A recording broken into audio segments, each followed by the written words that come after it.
Miami, Florida, Dade County, 305. Yeah.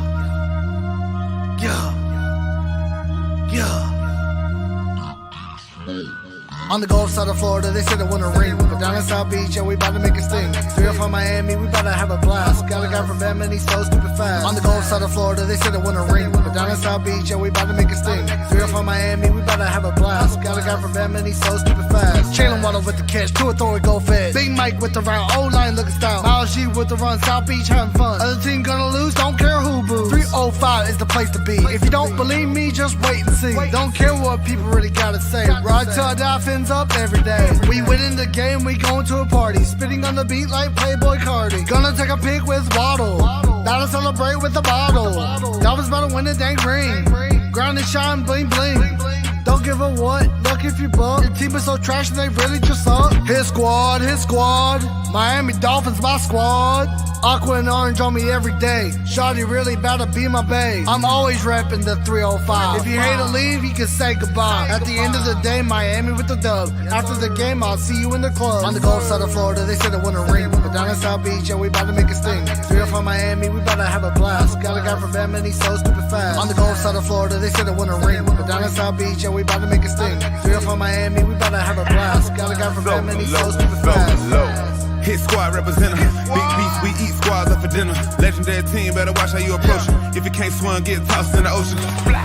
Get lost in the ocean. Bad attitude, we be causing commotion. They ain't kind of boy one claim South Beach. When the South Florida sports so low, the mouthpiece. MIAMIDWA, that's the way I vibe. Throw fins up, that's the way we ride. All around the globe, dolphins worldwide. When I click with JB, then you know we made heat. Lead teams in the dark like it's new EP. Fins out of this world, we the new ET. Defense doing magic, make your QB sleep. When we hit the field, then we get into the grind. Hit that touchdown song, then we get into the shine. Working every day so we can get back to the prime. If you check your clock, you can see it's 2 a time. Even if it ain't ticking, then the fans still there. Screaming out loud with our hands in the air. You either got a full cup or a can in the air. Win the Super Bowl, that's the plan this year.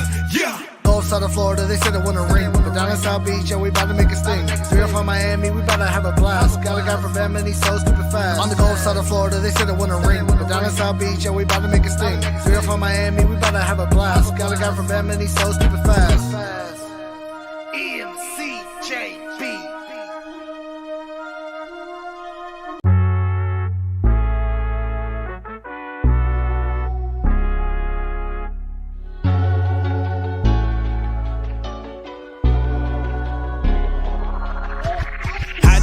City rising, a little early, it's a bit surprising. Business moves, now we enterprising. Switch it up, now we improvising. Go to get in the winter column. Whole squad been trained to go. Fins for life, we throw the foe. Singing this just to welcome bro. To a time, to a time. Time to grind, time to shine. To a time, to a time. To a time, to a time. To a time, to a time. Time to grind, time to shine. To a time, to a time. To a time, to a time. My intuition told me this. To trust the coach, he holds the gift. He knowin' when to go with fits. So we knowin' when to switch. This year we got the golden pick. Time to see what that pick bout. Bad vibes get sent out. Only fans up in this house. We been waiting, yeah, we been patient. Now it's time to cash out, no discount. Super Bowl, yeah, we en route. I don't know when, but it's close. I don't wanna overhype, but I just know I like it. So excited, league gon' notice now. You should notarize it. They say tour from that rock. Shout out to Samoa and now it's time to lay the smack down. You think he Dwayne Johnson? Time to be the people's champ. Hit him with the people's elbows. Stick together like it's Velcro. You think you could stop us? Hell no. All day I dream about sports. I think I need some Chateau custom with some Dolphins colors, just to let them know we here. Yeah. I know the whole city rising. A little early, it's a bit surprising. Business moves, now we enterprising. Switch it up, now we improvising. Go to get in the winter column. Whole squad been trained to go. Fins for life, we throw the foe. Singing this just to welcome bro. To a time, to a time. Time to grind, time to shine. To a time, to a time. To a time, to a time. To a time, to a time. Time to grind, time to shine. To a time, to a time. To a time, to a time. To a time, to a time. Really hope he the man. Hope we found us a gem, like the Heat found Bam. Wanna take time to thank Fitz, cause he put on a show. But the young man up, and the whole city know. Time to catch all the blessings, cash out on investment. Ball out, don't choke. Fins want all the smoke.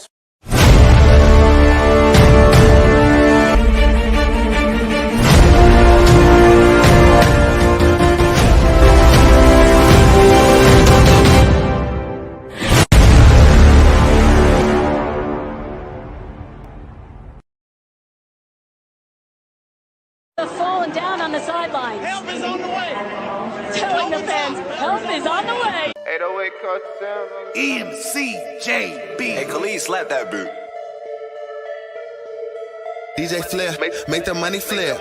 Going crazy about the fiends, know we really about to win. Jalen Waddle too fast, Hakeem Mozart with the dash. Clocking in, it's tour time, I was running through the line. 305 all day, ready now, we gonna play. Spitting on the beat, you better watch out for the fins. We going to the Super Bowl and really gonna win. 305 Miami Dolphins here to stay. Best be ready, cause we not just here to play. Cheater with the catch, do it, throw it, go fish. Big Mike with the route, old line looking stout. Aqua orange all day, 305 every day. Fins up, have a blast, defense, make them crash. Two with the ball, wide receiver gonna catch it. Jalen with the touchdown, Waddle with it. Baker with the hit stick, like he had a mind. Byron X, you know they both clamp God. Fins up.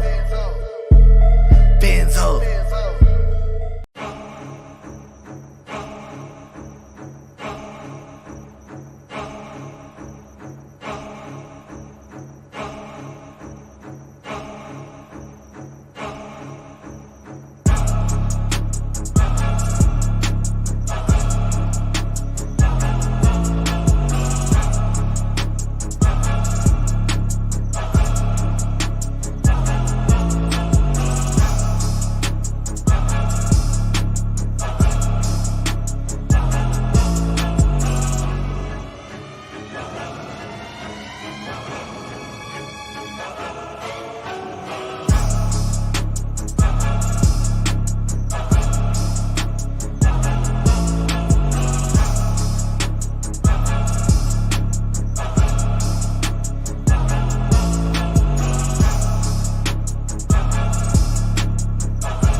What's going on, family? Thank you for tuning in to Phinsaholics Show. I'm your host, Batman2423. I know it's coming off a loss yesterday, ladies and gentlemen, to the New York Jets. So it's a Blue Monday for us, the fan base. Obviously, very controversial play. First drive with Teddy getting sacked in the end zone, and the whole concussion. Apparently, spotter, somebody just basically announced that he was tripping up or something like that. I'm going to play the video, obviously, that's been circling around. If those that haven't seen it on Twitter, there's no apparent stumble whatsoever. But, I know McDaniel touched on it. I don't think he's going to pursue anything against the NFL for that. Teddy Bridgewater is under protocol. McDaniel was asked about Tua on the status if he expects Tua to be on the field, sometime maybe this week. And he said, as of right now, Tua's not working on anything with football as far as the football field. So he doesn't foresee that he might play, but he said give him to 12 to 24 hours and maybe that can change. So there is a possibility that help is on the way, Color. Now, that being said, we do see that, Tyreek left in a boot. We lost Aaron Armstead with his toe injury that has been bothering him for a couple of weeks. McDaniel mentioned that if, he did return to Miami after seeing a specialist on the injury as far as Armstead. So everything came out great as far as news. We don't know for sure yet if he's going to play, but he's going to try his best to play this Sunday against the Minnesota Vikings. We also got word that Austin Jackson is going to be practicing sometime during the week in a limited role. So to get him back to speed as far as the time he's missed. So we're looking forward to Austin Jackson, whether we're replacing an Eichenberg or we're shuffling around, and we don't know what's going to happen with Terran Armstead for sure. It's a good sign that we are getting Austin Jackson back, despite what some of us might feel about him. As far as like I mentioned about Tua, said Dr. Sills added, everyone involved sees a patient, not a player, and they're referring to what happened with Tua, with the whole backlash that we are getting from the NFL, the national media, and people within our fan base too, basically clowning on us, saying that Tua had we didn't take care of Tua the proper way from that Buffalo game, entering back into the game and coming back, but apparently Dr. Sill says everyone involved sees a patient, not a player. No one involved cares about the position of the player or the score of the game. He is defending the protocol, saying the concussion protocol is not broken. It can always improve. That's the nature of medicine. And that's something that transpired obviously over the weekend. I believe it was Saturday night. Basically news came out that Tua that the stuff that the NFL was investigating pretty much was basically the Dolphins did they did everything according to what the protocol was. There was a lot of backlash even within our fan base, like I said, that we were getting as far as basically that we didn't put Tua in the proper way, that we were just considering the game more than anything, and we weren't putting Tua's health. And the Dolphins obviously they did everything they were supposed to do for Tua. Now, that being said, because the protocols changed somewhat and they could always be altered, that's what happened with Teddy. If quote unquote Teddy did have like a misstep walking to the sidelines, which on video doesn't seem likely, but based on the new rules, he has to go into the protocols. Now, the concussion protocols as of yesterday, Teddy tested negative for concussion yesterday, tested today, he tested negative, but he is under concussion protocol, meaning more than likely Teddy will miss this game coming up on Sunday. And once again, Skyler's going to have the opportunity, if Tua's not ready to actually have a fair shot at starting, preparing over the week and see what he can bring. I know for the most part, a lot of people want to clown on Skyler and say, Skyler, he played like garbage. I said, listen, he's a rookie quarterback, first game. He was getting, a lot. Look, it seemed to me many times that the pressure was coming right at his face. And, at the end of the day, I obviously do think that this kid is obviously much, much better than what the performance he showed on Sunday. I mean, I've seen it firsthand. So I know Skyler didn't play up to par, but I don't want people to clown on the kid and say, okay, that all you Skylerneers wanted him, and now you see why he ain't ready. So listen, he's a rookie quarterback. It's gonna take some time. He got thrown into the game, and I know Skyler has basically said over and over that he prepares every game like he's gonna be the starter. Now, that being said, I since the loss yesterday, I wanted to disconnect myself from anything that had to do with the Dolphins yesterday. Picked up a little bit on it more today, so I missed a lot of the stuff that transpired over the post game and stuff like that. As far as our fan base, I didn't want to talk about the football. I didn't want to talk about football. I didn't want to talk about the Dolphins. I just wanted to relax and do my own thing. So I understand that the fan base right now is feeling up and down with all these injuries that are piling up. We've been confirmed that it's expected. Well, not confirmed. It's expected. That Byron Jones will be out once again. He will not. He will not play this Sunday, according to Mike McDaniel's today's presser. So it's back what we mentioned with CT. We expect him to miss 6 to 7 games. So maybe for the Steelers game he'll be back, or the game after that, which I believe is Detroit. But Byron Jones is out once again. Obviously, X didn't play. He was a last-minute scratch. He did practice on the field on Sunday, but he did not play. He was ruled out, and this is exactly what I wanted. I understand we got cooked for it, but, I think in the first half, there was a lot of opportunities for the Dolphins to establish themselves, and I understand Skyler was doing his best. The Dolphins went with what McDaniel mentioned today. They were trying to install a run. They wanted to install a run game, and I expected Morster to blow up this game, and he did. Not just Morster, Edmonds, but obviously Edmonds. I don't know if it's just losing focus. It just seems like the ever since Edmonds dropped that ball in the end zone, like we've just been hit with like bad luck left and right. Now, I'm not trying to put pressure. I'm just trying to make it funny, but it just seems like the last 2 games since that drop, everything has changed for our franchise as far as our motivation level that we've had and going week to week. So Edmonds, I know, had another drop. Yeah, he had 2 drops yesterday, I believe. One clearly in the hands again. So going forward, I understand. And I've always said if Morster is 100% healthy, I expect him to be the number 1 back. And I think he might have solidified that based on the performance he had this last game.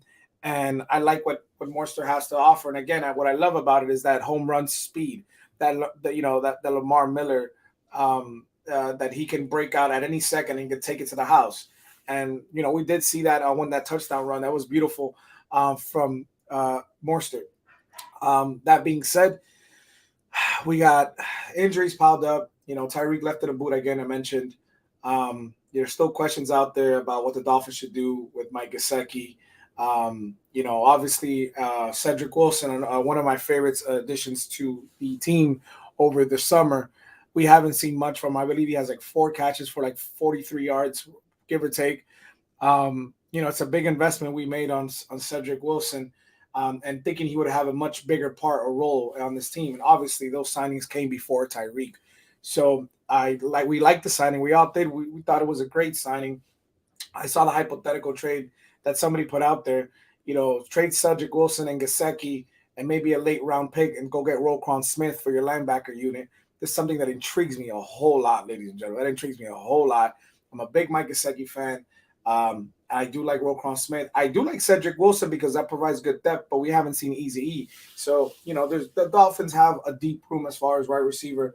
One of the things that I did notice going from last game to this game, without Tua, it just seems like almost like Jalen Waddle's been taken out of this offense completely. And whether we have Skyler, I just want to see a heavy dose of Waddle. I mean, we've had that. We've seen that what he is as far as a threat to a defense. And I have not seen Jalen Waddle so much in action since Tua went down. And it's not that I want his numbers to go up. I just incorporate him more in the offense. I know that the Miami Dolphins went with I think, what's his name? Skyler Thompson threw for about, I think it was 188 yards, top of my head. But then we did run the ball.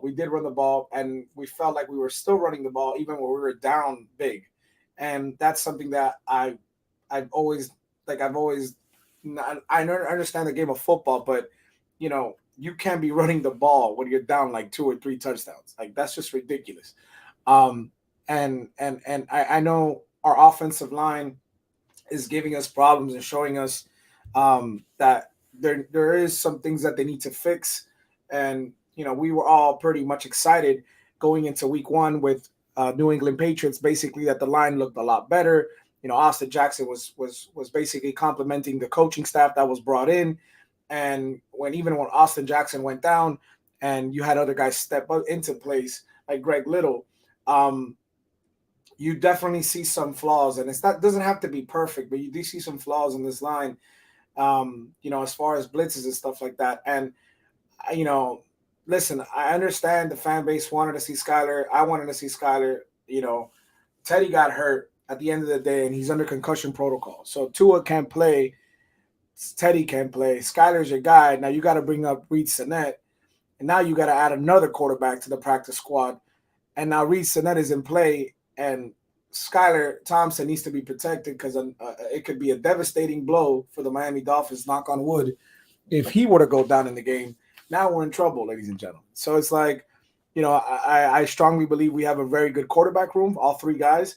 But it's scary that, we're a quarterback hit away. We're a quarterback hit away from not having our top 3 receivers. And that scares me. And I think this line needs improvement. If the Dolphins can pull out a trade from maybe Carolina, there's a lot of rumors out of Carolina after the firing of Matt Rule that they're going to be unloading players like Christian McCaffrey and maybe some linemen. Can the Dolphins, try to Greer could do some magic and try to take a player from them?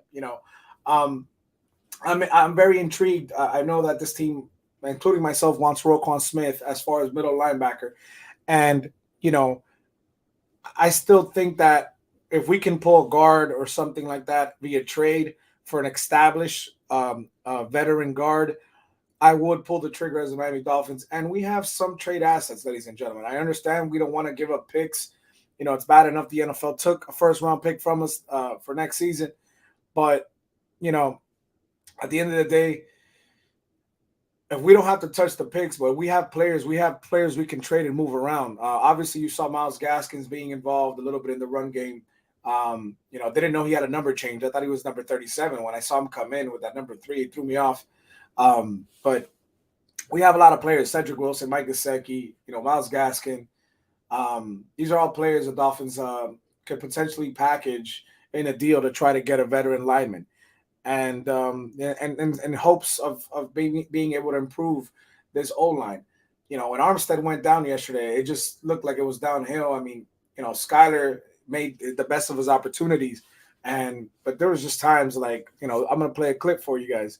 There was times that there was a play that literally they took Liam Eichenberg. It looked like he was out there they ice skating. They took him for a spin. I was like, what is going on? Like, things like this is just, it's ridiculous. Like, hold on. Look at this. That's Eichenberg right there being pushed right into Skyler. Like what is that? You get what I mean? I understand. I'm not trying to I'm just saying these are flaws, ladies and gentlemen, and we need to improve on it. And we can improve by adding in a player and trading an asset that we have. This is unacceptable. That's unacceptable. I understand it's football. You're going to be beat sometimes, but that's unacceptable in my opinion, at least in my opinion. I'm going to be dropping the link. We're going to be talking about it. Before we do that, I want to address, obviously, there's still a lot of hatred out there on YouTube, ladies and gentlemen, a lot of hatred. And, we have people in the YouTube community that feel like they can speak about whatever they feel like it because they have a platform. And I'm going to be very clear. At the end of the day, we're going to find out if whatever transpired from last week is true or not. But, to sit here and be pissed off because some of us want to do YouTube and talk about our Fins because that's our team. I don't understand why some people feel threatened. And it's hilarious to me because that shows you the kind of person and disgusting ass person you are when you hate that there's people out here that want to come on YouTube and talk about this team that we love. It ain't about who did it first. It ain't about who's the best. It's like we're all different. We all have different things that we like to talk about our Fins. And this is what the community's about. And for us to talk down on others because of this and that, it's just ridiculous. And, I wanted to be honest with that. Like, it just bothered me. It transpired over the weekend. I heard about it yesterday. At the end of the day, listen, we're going to keep doing what we love. As long as you guys come and listen, and ladies and gentlemen, we are going to continue rolling because ain't nobody going to stop us. Ain't nobody the president. Ain't nobody the Michael Jordan of the YouTube community. Ain't nobody here the big bad wolf. Listen, at the end of the day, if we want to make content, we can make content. I'm not taking food from nobody's plate, so don't feel intimidated, but don't talk reckless. That's all I'm going to say is don't talk reckless at the end of the day, because these people, like, they get so over their heads and they think that a couple subscribers, a couple thousand subscribers makes you the big bad wolf. It's not, because that's not the real world. Real world actions and conflicts and controversy can happen. So I just tell people, watch what you got to say. Watch what you got to say and respect each other. That's all we got to do. We all got to respect each other. I understand that, we're trying as a community to come together. Like, we want all of us to, this is our team, ladies and gentlemen. And, we're going to fight and we can criticize and we can say different things about our team because this is how we feel. A lot of us give platforms to just fans like myself so we can talk about our team, talk about how we feel, talk about what the game transpired, talk about our players, and to dictate somebody's opinion because I don't agree with you. Like it's getting crazy. And at the end of the day, I know we preach. I know we like the bickering and the back and forth that sometimes happens on these live platforms, and when you do live shows, anything can happen, obviously, because it's not scripted and things can happen, and that's part of having a live show with a panel.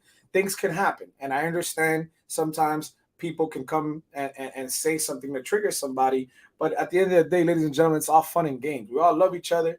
I respect everybody. I just don't like, keep my name in anybody's mouth. I don't want my name in anybody's mouth. So at the end of the day, we're going to keep rolling. I dropped the link.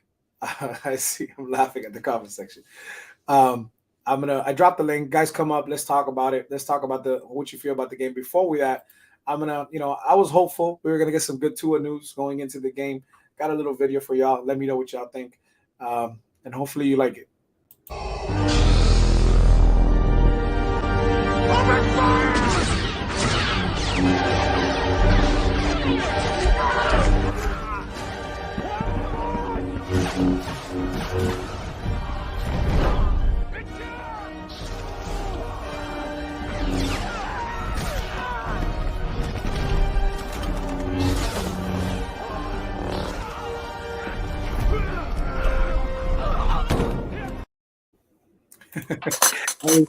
Shake Money, what's going on? Iceman and Lewis, what's going on?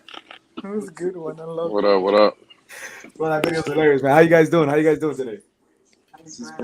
vibing, chilling. Shake Money, Lewis. How do you guys feel? How do you guys feel about this game? I mean, I missed everything that you guys talked about yesterday and today on other shows. Talk to me how you feel. Like, what was your honest opinion about the game?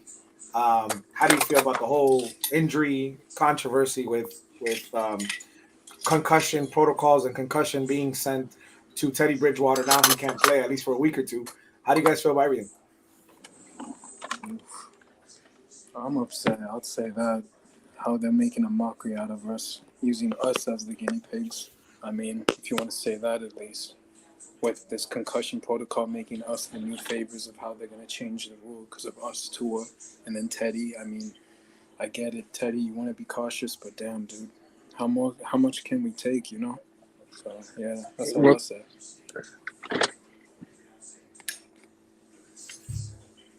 What about you guys? Shake, Lewis, how you guys feel about it?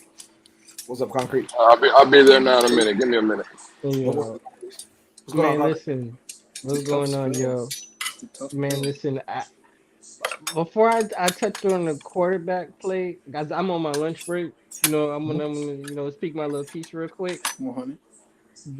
The shit I was pissed off the most with, really, was the offense and defensive line. And the reason I'm gonna say I was more mad with the defensive line than I was with the offensive line because we had backups in. So some shit you gotta expect. You feel me? Some shit come with the territory. But as far as the reason why I was more pissed with the defensive line is because we can't generate general pressure for opposing teams without sending extra for a blitz. That is a problem for me. Mm-hmm. I mean, we don't have a dog up front, and this is why I be saying, y'all wonder why people get mad at me when I say, man, Christian Wilkinson's he's the captain, but he's not a dog. We're going something's going to change. Something has to going to change. It has to. It's because, like I said, I'm not mad with the offensive line, but I'm not going to kill Skyler either. The reason why I'm not going to kill Skyler is because I had the same energy that I had for Tua. The offensive line was a piece of shit. The offensive line was a piece of shit. What did you expect? And Toronto Armstead out. I expected Coach McDaniel to have this kid ready, and whoever wants to. We have better coaching. Isn't that what we're sold in? Exactly. Yeah, we paying exactly. You feel me? So I'm not really just banking the quarterback position. I'm looking at the team as a fucking whole. And that's what I've been doing with each and every game. I'm like, because they'll show up some games, and then the next thing you know, they fall flat on their ass. And I don't agree with the same. One of the things that's been bothering me is the tackling, man. This tackling on this team is something that it's looking bad every week. Our tackling, like you could get to the quarterback, but it's an issue that we can't tackle. Like we can't. The angles too are horrible. Angling, tackling is coaching. And what we seen yesterday was coach. No, not only Josh Boyer. No. Again, McDaniel got out coached yesterday. It wasn't even funny. He got out coached. And again, you seen it yesterday. That wasn't Skylar Thompson. Now again, Skylar Thompson played like trash. For what it was, hey, Batman, you know how I am. I'm like a rookie. I'm gonna tell you this. I'm gonna tell you the best thing about what you call it, Skylar Thompson to me yesterday was every time he threw a deep ball, he got a fucking pass in the flag. Absolutely. You got to take and those again, shots. we want to talk about trash again. Wide receiver, he's throwing 5 yards behind the wide receiver, whether it's miscommunication or not. All this same shit that people have been hammering other quarterbacks on this roster for, saying, "Oh, it's not an excuse," but then it's an excuse when Skylar does it. No, it's bro. Skylar's a rookie, and he came in and he didn't lose us the game per se, but he sure as hell didn't win it for us. And we had other parts of our team that fucking. Yeah, he gave us the opportunity. The problem is the rest of the fucking team didn't execute. That was the issue. Right. Yeah, because that's what I'm saying. They say that Skylar Thompson played bad, and again, I said he played like shit because I expect, just like I expected from Tua, I don't give a damn what round you're picked, where you're picked, what number it doesn't matter. You're an NFL player. You need to, when you're on the field, you need to produce. See, the problem is Coach McDaniel didn't have this kid ready, not even a little bit. Not even a little bit. Because if we think that was the Skylar Thompson game plan and what we seen yesterday, we're sadly mistaken. That was the Teddy Bridgewater game plan. We in trouble. I agree. Exactly. I agree. I agree. That game plan wasn't for Skylar Thompson. Now, let me ask you guys a question. How many reps do you think Skylar got for this whole week of practice? Probably very minimal. Probably none. With the ones, probably none. Absolutely not. With ones, hell no. They try to give everything to Teddy to try to get Teddy up to speed. And that was wrong. And then they fucking neglected, and then they neglected Skylar. That's exactly. Coach McDaniel is at fault yesterday for yesterday's game. Coach McDaniel is. Yeah. One thing I want to say too is that last year it was Brian Flores' trash ass offense. This is gonna be McDaniel's trash ass defense. Oh shit! Good point, Shake. Damn. Good point. Damn. I wanted to say something. The Dolphins cut Calvin Munson from IR. So that might be something that they could look into as far as adding a player. I know that Andres mentioned earlier that we added 2 players to the practice squad, a defensive tackle, and I believe it was defensive tackle, and who was it? Today? Yeah. They added 2 players to the practice squad. But yeah, how do you guys feel about what I mentioned? Obviously, once again, Gesicki was out of the game, like not playing as much. Do you feel like the Dolphins should pursue maybe a package deal, Cedric Wilson and Gesicki to Chicago to try to get Roquan Smith? Nah, man. No, they already screwed themselves over, and I got to go do dinner with the family. But let me comment real quick bro, they already shot themselves in the foot with that. If you were going to trade Gesicki, you had to do it this offseason. The rest of the league has now shown or seen that you signed him to a franchise tag and don't do shit with him. So all that does is diminish his value. And at this point, we've screwed ourselves. And shout out to South Carolina for beating Kentucky. Thank you. Yes, sir. And, hey, it's finally, they did that shit to us twice when we had Steve Spurrier and we were 5-0 and 6-0 in subsequent years, and they weren't ranked and they beat us. Well, now y'all fuckers know how it feels. So go fuck yourselves. Damn. Hey, amen, brother. Amen. Didn't Deion? What was that linebacker that just got traded last night? Oh, I didn't know anything about this. Like I said, I've been out of the loop. The kid from Atlanta. Oh, you mean Jones? Jones told me they traded him. Yeah, they traded Deion. They traded Deion Jones and I forgot who for a late round pick, like a 6th, 7th round pick. What team? The Browns. What? Mm-hmm. For a 6? So I you know that tell there me, was. Got a steal. That man's you tell me what I the know. hell, you tell me what the hell Chris Greer's doing. He's still on he's Oh, I IR paying agree, still. but old man. bro, you gotta understand, He's still Crazy. on Lewis. IR though. They are not giving up Roquan for no 6th-round pick, and I sure as hell don't see them What I'm trying to give saying, him up CT, for. we don't Hey, need hold on. Roquan. Go Hold get on. Deion Jones. It's an automatic upgrade anyway. See, we're I just heard. thinking Oh, about I these agree. players' I names. agree. Go get Yeah. He's an Jones elite for a in 6th or Madden. 7th, and let's keep it moving. I know. Hey, I I heard think about You don't have to Brian. go get Roquan. The thing about Deion Anybody Jones heard is that, like, I anybody know that traded his from the Panthers? Injury? he had a friendly deal this year, like a $9 or $10 million deal, and I think it jumped to 23, which is more than what Roquan wants for like long term. Roquan wants something around 18, 19 per year, and he is the better player, Lewis, and he's young. Yeah, but So- Cleveland Well, only but Cleveland got Deion Jones for 1 year, and they're only paying $1 million. It's time So for you No, ain't I know, I you, get you, but next year he's on the books for 23 with them. That's what I'm saying. but you let him go. So what? You ain't got you want him for this year. Or our problem is trying to win this year. We can go. Remember, Roquan is going to be a free agent next year, correct? No, he's under contract. No, Roquan, Oh, yes. okay. Deion Okay. Jones is under contract. Well, that's what I'm saying. You trade for Deion Jones this year. You can let him go next year. You ain't got to pick that up. You want him for this year where you only have to pay that $1 million, and then you go get Roquan next year in free agency. The problem is to upgrade now, I get you. and you could have had him for a 6th or 7th round pick.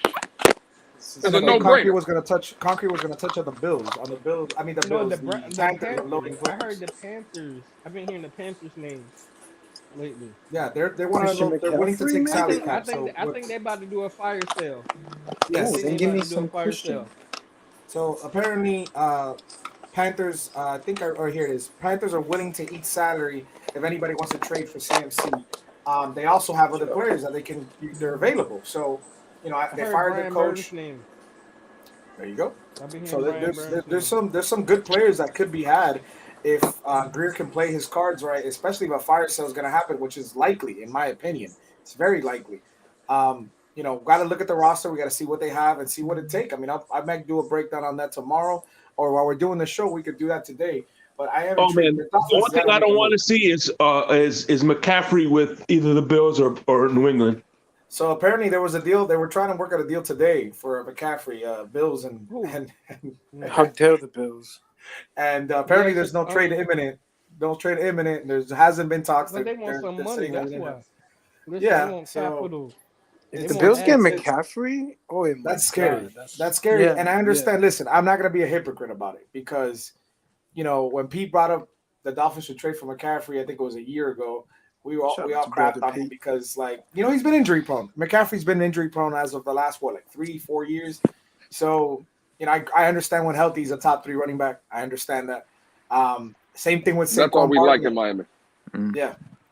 Like injury prone players. Saquon Barkley was another one. I'm like, I wouldn't even trade a 4th round pick for him.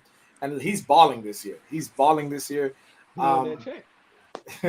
wants the check. He's going to be a free agent next year. So Trey says he heard Christian McCaffrey to the Rams.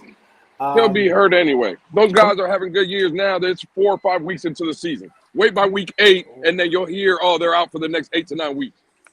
They're done. When Christian McCaffrey's gonna stop playing? When Carolina is officially eliminated from the playoffs. By week 8, he'll come up lame, and he ain't gonna want to finish the season, and he's still gonna get paid, and he'll just say, "Hey, he's up for the year." I ain't trading for Christian McCaffrey. What are we talking about here? I wouldn't do it. I wouldn't do it. Give me Saquon. I would Give go me after Saquon. Brandon Burns now. I will go after Brian Burns. Okay, yeah, now you're talking concrete. Yeah, now you're talking. That's a ball. Well, there is a bumper that Batman Listen, did if it's mention gonna be a about fire Raekwon. sale, You could trade. we as don't need well. wide receivers, but I'll take their defensive end. Montgomery. 100%. Because I'm sorry, man. I know we have a talented defensive line, but it's not good enough. It's Nope. not good enough, especially when it comes playoff time. When you tired and you really want to win. I'm sorry, our defensive line is mid right Hey, now. didn't we lead the league in sacks? Didn't we lead the league in sacks last year? I think we led in pressures. I think we were top 5 in sacks. You sure? I thought it was sacks in general. I think it was pressure. it You was might be right turnovers. though. All I know is even in Brian Flores' worst game, we didn't have that. He didn't have as many penalties as we had yesterday. Yeah, Another that good was point, probably Shake. true. That Another was good point, probably Shake. true. Yeah, when are we Like going the to whole start team talking was about the already in coaching? play. When are we going to Right. start talking about the coaching? It's true. Don't blame me. Because that's all we did. That's all we did for the past year and a half. We're talking about Flores and the ineptitude on offense, and why we ain't talking about this coaching staff? Because again, the only time we scored over 30 points was against Baltimore. And if last time I checked in the fourth quarter, we were down 35-14 there too. Can you hear me now? So let's talk about the 13 points we put up against New England. Let's talk about the 15 points we put up against Cincinnati and the 17 points we put up yesterday. Nobody have a problem with that? I do, because I said I didn't expect. All right, good expect evening, too much. everyone. What's going on, Roger? Good. Shoot, I didn't Louis too expect busy too yelling much at of a people. drop off. I didn't want to drop off too much. My brother. If It's the Tua truth, going down, Bonjo. I'm tired of this. Tua going down.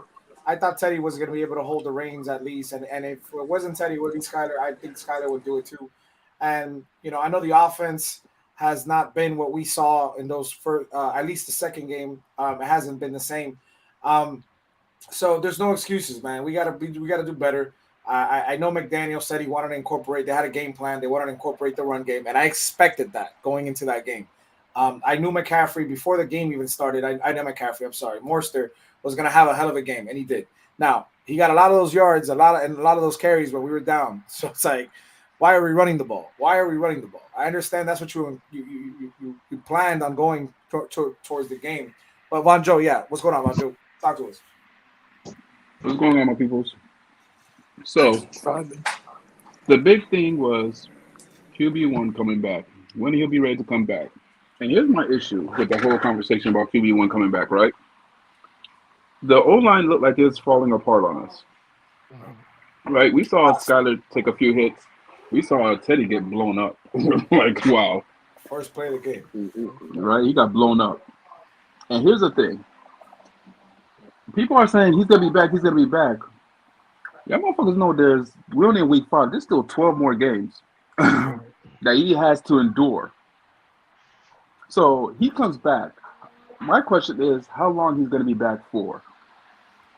Because he can't come back and get injured again. That's another good point, Bonjo. Because at that point, I'm telling you, I am done. I don't want to hear nothing about how well he plays. Trade him for a bag of chips for all I care. I am done if he gets injured again this season. Hey, Bonjo, let me ask you he's talking about Tua. I'm talking about Tua. Like, about Tua. at the end of the day, you can't have a franchise quarterback that's not here. People keep saying that, people kept saying, the team was defeated, the team didn't look, Tua would have motivated the team. From what, the sideline? Hey, shout out to Cap for Life, man.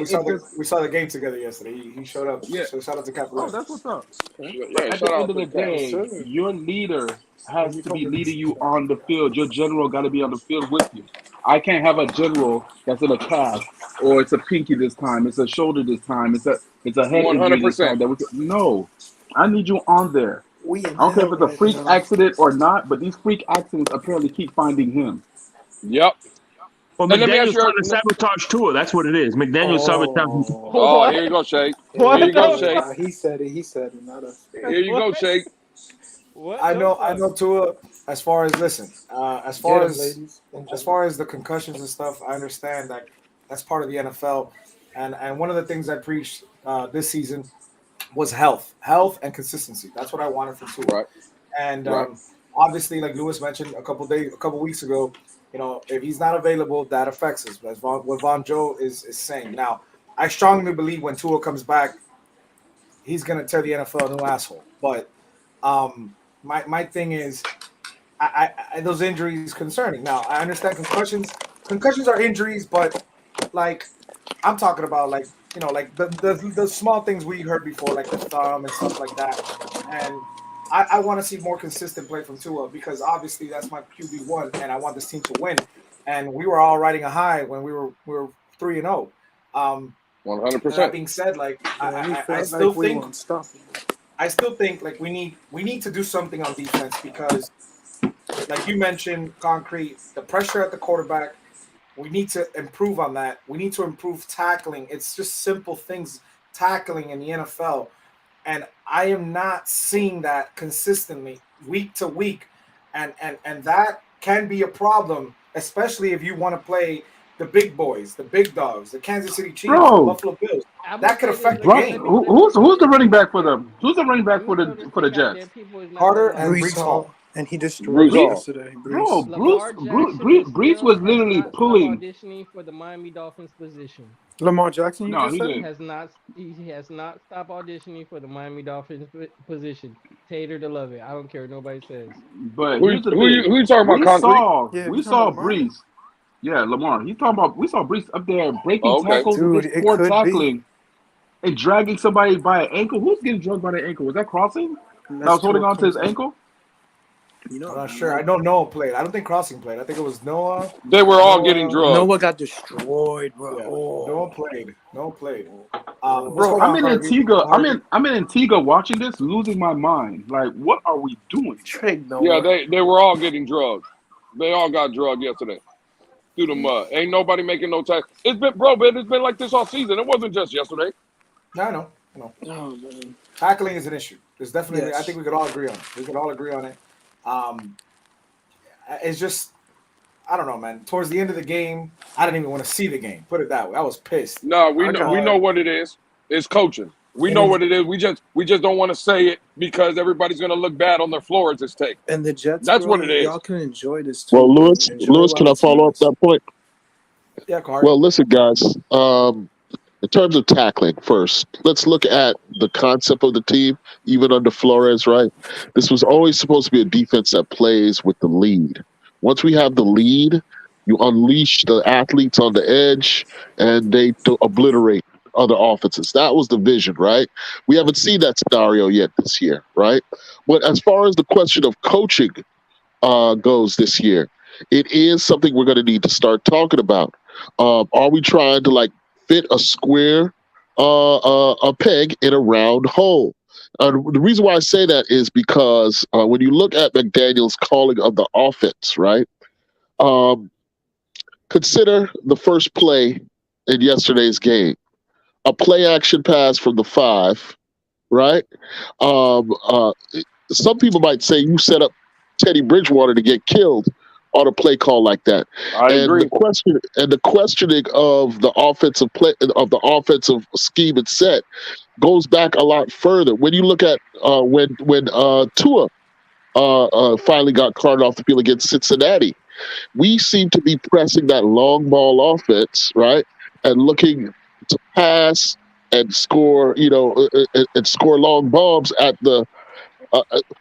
From game one, I've been saying we need to establish the run, right? The further we can establish the run, the better McDaniel's scheme is going to be, the better we're going to be able to hit the play action. And that kind of commitment to the run didn't come until yesterday's game. You know what I'm saying? And so I just think at this point, we're looking at McDaniel's, an offensive coordinator who wants to be aggressive at all times, when he's not really taking the game from a head coaching perspective that needs to be more sensitive to overall what's happening, the talent level of the players he has at his disposal. He needs to read the game a little bit better. I don't doubt that he has the skills and the knowledge to be a good offensive coordinator, but he seems to be just pressing his philosophy over what is the reality of our team at a given moment. And I'll stop. We're not a running game. We're not a running team though, KP. See, that's the problem. We had a running game yesterday. What did it get us? Nothing. That running game, you got to be able to score points. Yes. That running game, we were moving the ball up and down the field yesterday. That wasn't the problem. Then that play for Teddy Bridgewater then becomes like a poster card for that. How are you going to run play action if you can't run? It's a horrible this call. Whole offense is predicated upon establishing a run. Well, listen, but hold on. You guys are missing. To have a running game and to be a running team, you can't have mistakes. These penalties that we're picking up on the O-line are the mistakes that's killing our running game. Because at that point, it just automatically become a passing situation. One thing I could say, though, is, listen, our offensive coaching staff are way better than what New England has. But the one thing New England has better than us is their team plays with discipline, and they play with better fundamentals than what we're playing with right now. We didn't like discipline, no shake last year, the last 2 years. We didn't like discipline. We want a happy-go-lucky coach that sits here and makes us laugh in press conferences and treats everybody fair in the locker room. That's what we wanted. So now we can't complain when we have 11 penalties for over 100 yards. Yeah, that was not. We can't compare now when we've had that discipline, but we all hated it. Yeah, I hear you. Makes sense. This is crazy. Listen, I still believe in McDaniels at this point, as far as an innovative mind and his attack first philosophy. All that stuff is a welcome addition to the team at this stage, but I just think he needs to just bear down a little bit more on when to be aggressive and the timing of our offensive of our overall approach to these games going forward. He's sacrificing players with this stuff, and I don't know if I'm fully expressing what I really want to here, but I'll just stop here. Yeah, go ahead, guys. Go ahead. I just want to Damn say, on Neil that, Carpy. Driscoll, I said a coach get determined by adversity, and guess what? He is in the middle of some adversity right now. He needs to right the ship some way, somehow. yeah, I agree. Yeah. Neil Either Driscoll, that or you're just an Skyler. OC. after That the applies game, to Skyler as well. Skyler was thrown into the fire yesterday. You know what I'm saying? So I'm not one of these guys who's going to be totally down on him at this point. He said, He good wasn't news is prepared. coming, Not ready Dolphins at fan. all. He said, based on what I've heard, Neil Driscoll said Tua has a real shot to play this week coming up. I understand McDaniel came out today and said that, and he said give him 12 to 24 hours. Things can change. But he, as of now, Tua was still, going through it. Now, I want to ask you guys a question. That was tough. I understand that, this is the video that's been circling around. They're saying he stumbled when he got up. And I looked at this video many, many, many times. I don't see a stumble. We see him walking on the other angle, walking to the sidelines. I understand that as a fan base, we're pissed off and we should be. I see him shaking his hand because it was the elbow that he landed on. But it's just like The thumb right there. Look at that. He's letting him I'm know. just I like, didn't even see him hit his head. That He's was not he even did. wobbling He it. did. No, he did. He did. Like he But did. Batman, His- look at he- Raheem right there. He's asking the ref, was that a really intentional grounding? And then Alex is pointing to him like he was in the facility of the Yeah, area. Durham What are you Smythe was talking in the about? facility, but I'm not talking about the intentional ground. I'm talking about being taken out of the game. Yeah, that was And fucking that to me is just you have to stumble, and just because of that, this man is out for at least 2 weeks. Just because of that, you get what I mean? I understand the rules have changed now since Tua's injury, but where do you see a stumble? Please, don't. I don't see him stumbling either. I just He see a look thumb like right he might be there. dazed a little bit, but not stumbling. I don't know what this NFL's trying to do, man. Like, It's crazy. But Braxton Berrios took a much here's the harder hit issue. later on in the game, and I never heard nothing And about he Braxton stayed down. Berrios He stayed being down, in no actually. But here's the concussion. thing. Yeah. McDaniel said he's not challenging it. So what are you doing as a head coach? That's what pisses me off. That I have a problem. Why are you not on the NFL's neck about, no, hold on, I need to that's stay what back? why are we not even? Like, why you're not gonna press the NFL about low? No, you need to explain this. You just gonna take it? No, I'm not cool with that. I don't like Roger Goodell. I have some mixed feelings about that person. Yeah, but I need my coach. I don't care about Roger Goodell. He ain't my coach. I give two shits what he does. But Tom Brady that gets rough in the passer, and then like for Tua, Yeah, that was some that was fucking, that was some straight fuck shit. for real, dog. But that's Tom Brady. Yes. But I was like, that's Tom Brady. That's the course. difference. It's Tom Brady. It's Tom, but not Tua. Tua's not a proven commodity.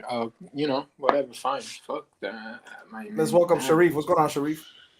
It's tough. What's up, Sharif? Hey, how What up, y'all Sharif? doing? Yo, What my up, film Sharif? expert. What you got to tell me, Sharif? What's the film on? Let me guess. We should have drafted Cesar Ruiz. Is that what you came to tell us?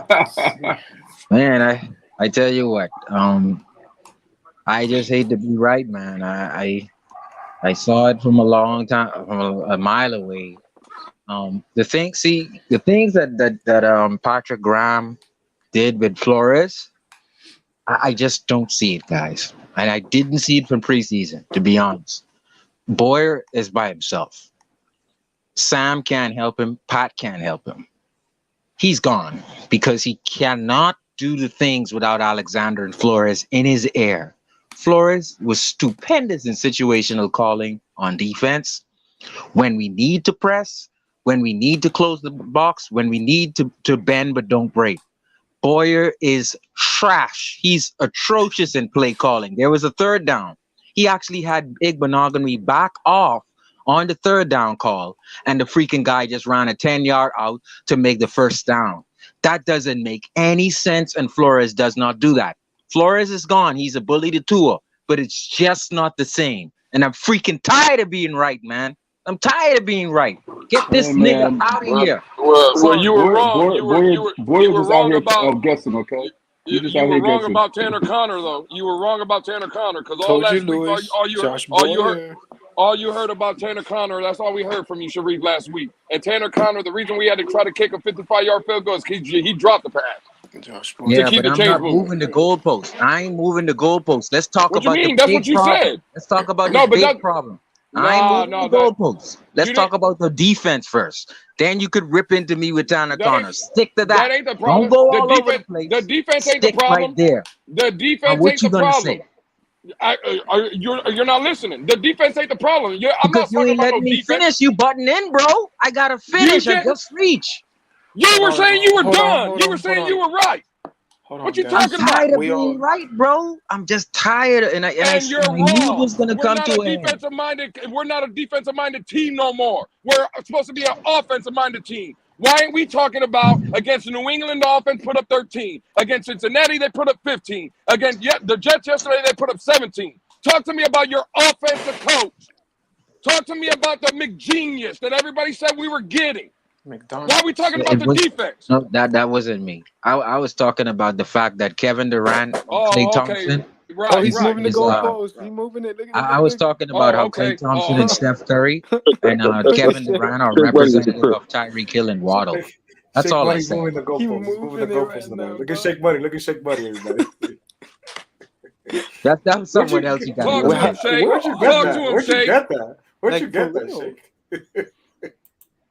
No, I was the one that's saying Tyreek Hill's Kevin Durant. He timed it perfectly too. That's the crazy part. But guys, situational calling.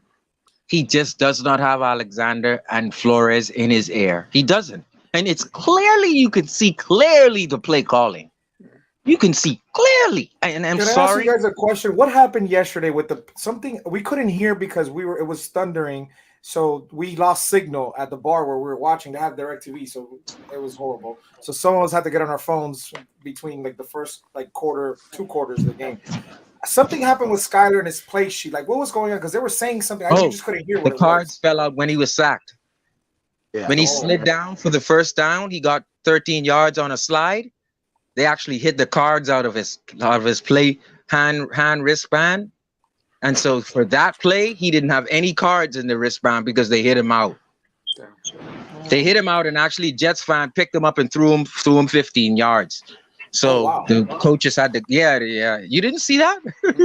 We just saw They didn't show the throwing part on the broadcast. They didn't show the throwing part on the broadcast. We couldn't hear it. We couldn't hear where we're at because again, like I was trying to get the game on my phone, and it was lost actually signals. I couldn't hear slid. nothing. Yeah, and the cards fell out, and the Jets defender actually picked him up and threw him. So real quick, I can't believe we're entertaining. Well, I can't believe we're entertaining this crap. Listen, I really can't. I got it, Lewis. I got it, Lewis. Just real quick, because I gotta go walk my dog, so I won't have service. So, what's up, everybody? First of all, Chilling. What's up, Kevin? What's up, man? Sharif, I will say there was some blunders and some ugly stuff with the defense yesterday, but by all from week one.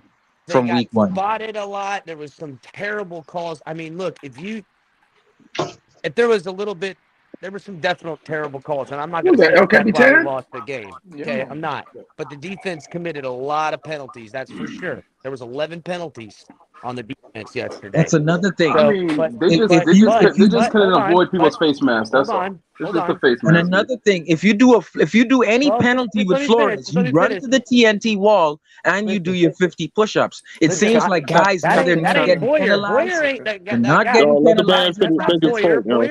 There's no responsibility for messing up, and so guys are just making penalties. And it's nothing. No responsibility. Nothing. You don't touch the wall. TNT. None of that shit. We're just freaking undisciplined as hell. That ain't no. Listen, there was some undisciplined football for sure. But look, that ain't why. By all the bad football that was played, in the end, in the last 13 minutes of the game, there was a missed field goal that they scored on. Then there was a fumble that they scored El on. Capitan, and I then it love just you. completely Boyer has fell to apart. go. Me and you're just gonna disagree on Boyer has to go, bro. I'm not Boyer saying has Boyer. to go. Listen, He has look, to go, bro. Boyer is easy picking He, fruit. He is he the has to fall go. guy. You will be right, Sharif. Shit don't work out. It'll be Boyer's ass up the river first. So And I'll I've tell you seen it now, from you're week already one. going to be right. Because if someone's going to take any blame this season, it's him. He's the only holdover. So that's a fact. Nah, him and Crossan are both holdover. Crossman, the special teams guy, was a holdover too. Special teams is atrocious right now. I don't understand I why don't we know still what got is Javon going on Holland with back Crossan. there. What are we still putting Javon Holland at returning kicks? I don't get it. I don't know, dog. Where's Erica Zukama, bro? What the? To me, bro, what I see is they can't even stay in their own fucking lanes on fucking. I will say the one thing that I seen far too many times yesterday, and I don't know who to blame. I got to blame him. He's the DC, and I can't wait for the 22. How many fucking times did you see an outside linebacker on the weak side of the formation that looks like he's gonna rush the passer and then drop back into the zone to guard nobody within 10 yards? They're what the whole play Exactly. How many fucking times did you Let's guys talk see that about shit? El Capitan. Let's talk about in addition to that. Sharif, stop, please, for a second. We also saw literally on one fucking play, I saw 4 fucking missed tackles. 4 fucking missed tackles on one fucking play. So again, McDaniels had his shit show game. Rookie coach, I will give him deference. The team, poor tackling. We let him get gouged. Face it, boys. The team was rattled and they got shook, and the Jets pounced. And before they knew it, when the cookies came crumbling down, before we knew it, they ran the score up on us. And that, I mean, it sucks to say, but I blame everybody. And I'm sorry, I have to blame the head coach the most. Yes, I know Boyer has I his stuff, agree. but as a head coach, I got to be honest, and this was something I worried about when we got the guy. And I'm not saying that he can't fix it, because I honestly believe he can. I don't think he's going to do what Adam Gase does, is go in his shell and then start blaming people. That I think name he'll still take some stings. ownership, and I think he'll adjust. But I think he's also been a little bit too lax with his players and treating everyone so certain way. Sometimes you got to go, hey, boys, got to tell you the truth. Y'all fucking sucked out there. None of you motherfuckers can tackle. You know what I'm saying? Like, just be that guy sometimes. El Just be that guy Capitan. sometimes. El Capitan, I remember this play yesterday. You went for it on 4th down, right? And the Jets took over at their 40. That play, Tony Sperano, Brian Flores punched that ball. And I'm telling you what, that play we was at 19-17, and they went and they scored on that play. That's exactly where I was going, Sharif. Tony Listen. Sperano punched that ball. I don't give a shit. That encapsulates exactly what I was saying about decision making. I'll be listening. At that point, 1917. Hey, what's up, Cap? At that point, 1917, guys, we had a little bit of momentum. I mean, we were creeping up on them. We had already, scored 10 straight points. At that point, we punt that ball, and we make them drive 80, 90 yards to prove that they are beating us. And let me tell you, it's decisions like that is what I'm talking Tony about. Sperano shook in his grave. I'm sure Flores probably Daniel laughed. is a bit too aggressive for his own good at this point, and not as sensitive to like game time, game flow situations. I like Tony. And like Cap says, I think he can correct it. I think he can correct it at this point. I like the aggressiveness. See, this is the problem right here. Because again, y'all are making it, and we're just gonna keep glossing over it, and I'm just waiting till someone answers the question. Because Sharif comes up here and he wants to talk about the defense, and again, yes, the tackling is horrible. The angles that our players take, especially to anything towards the sideline, they're horrible. Sir, what you're saying, I said nothing. I said the play calling, sir. Do you disagree with the play calling? Because I said nothing what you're saying. I said the play calling Sharif. from week 1. What are you talking about tackling? Okay, are you done now, Sharif? But you're mispronouncing me. Oh, okay. Let me ask you if this is a little bit better than what you were saying, right? We want to blame the defense just in general, the play calling, right? Well, that same play calling that you say is horrible held New England to 7 points, held the Buffalo Bills to 19, held Cincinnati in the fourth quarter. We were winning 15-14, and yesterday in the fourth quarter it was 17-19. So they're obviously doing something right, because in the league where everybody's scoring 25 to 30 points a game, your defense a lot of times in the fourth quarter is holding the team under 20.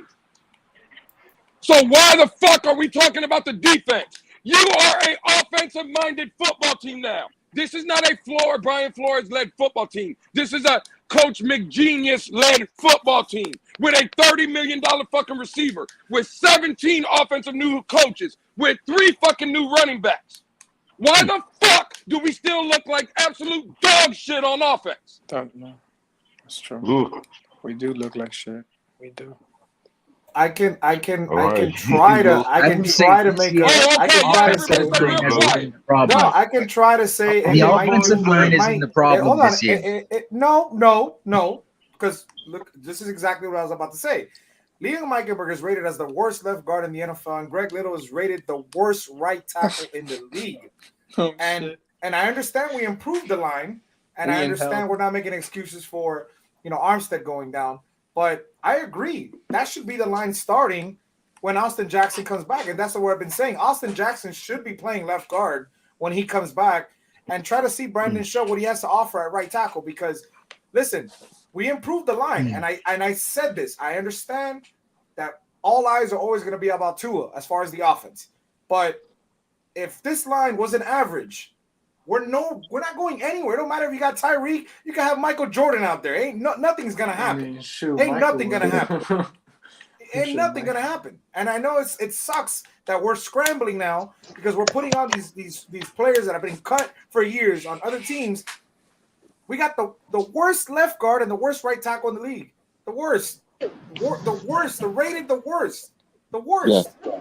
That goes to coaching, right? Remember, we used to use that vernacular about men. I understand that. We hired a whole bunch of locksmiths. Why come there's no unlocking going on here? I'm just questioning. That's all. Right. So one thing that I'll say is, from watching McDaniel once again in the classroom, him teaching the linemen. This is before we signed him. The offense is pretty difficult. Like Crypto said it, I said it. This is George Seifert's offense, where you have landmarks, you have motions that give off tendencies, and then the quarterback coaches still got to give you signals after that while the play clock is ticking down. This is a very difficult offense, right? And so when you have, for instance, Teddy goes out on the first play, there's probably nothing that Skylar did in this week because we had to prep Teddy. Because we want Teddy to get fuller. So Skylar maybe got under 10 snaps. Most of the snaps he got, he was the decoy. He was a quarterback opposing. He was acting like Wilson, Zach Wilson. That's what Skylar was doing. My thing is, in order for us to learn this difficult offense, why do you think Tua was there by himself at the 50-yard line? He's learning landmarks and he's playing with himself imaginary. He has to learn the landmarks after motion. That's George Seifert's offense. Yeah. That is the bigger picture. The bigger picture is that, listen, we're in it now, guys. We're in the storm. 2 weeks ago, we were riding high, 3-0. Everything was looking great, right?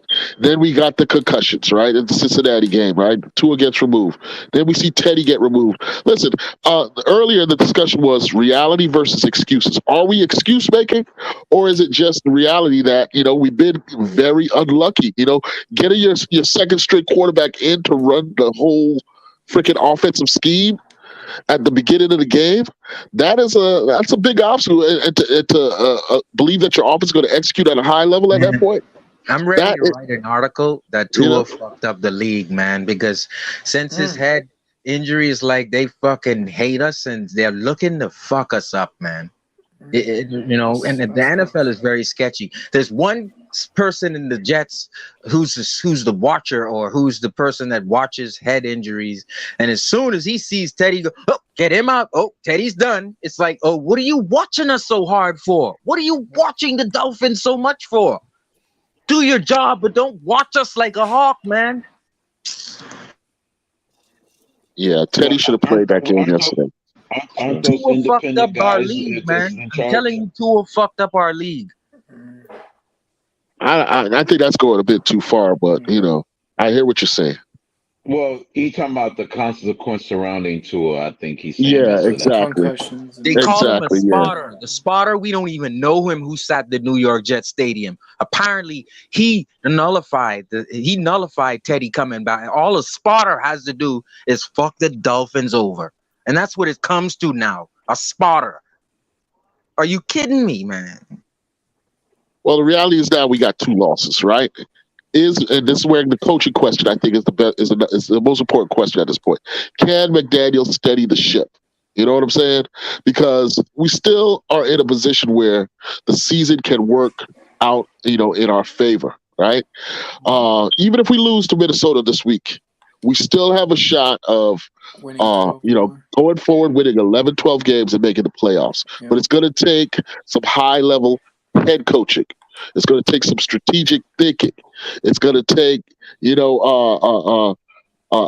steadying the ship at this point when it comes to putting out a game plan that can, that can squeeze out some victories. I don't think McDaniel was ready to squeeze out a victory yesterday. He still was that offensive-minded, gambling, aggressive coach, and I'm telling you, that offensive coordinator approach has to be tempered a bit. You're gonna need to win 2 or 3 victories by the hair of your nose in the NFL season. You know what I'm saying?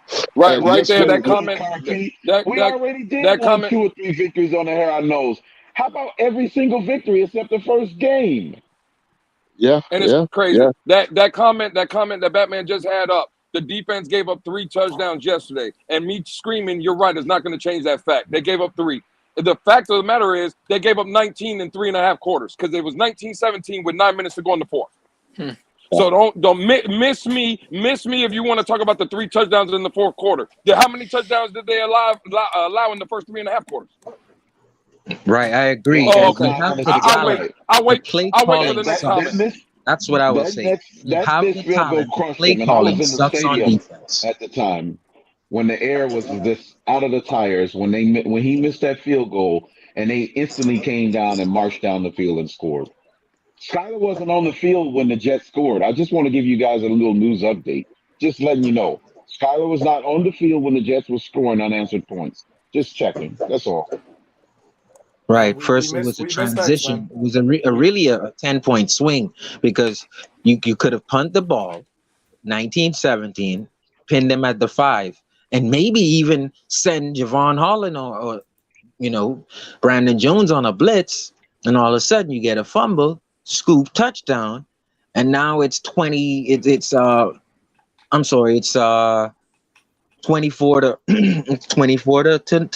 19.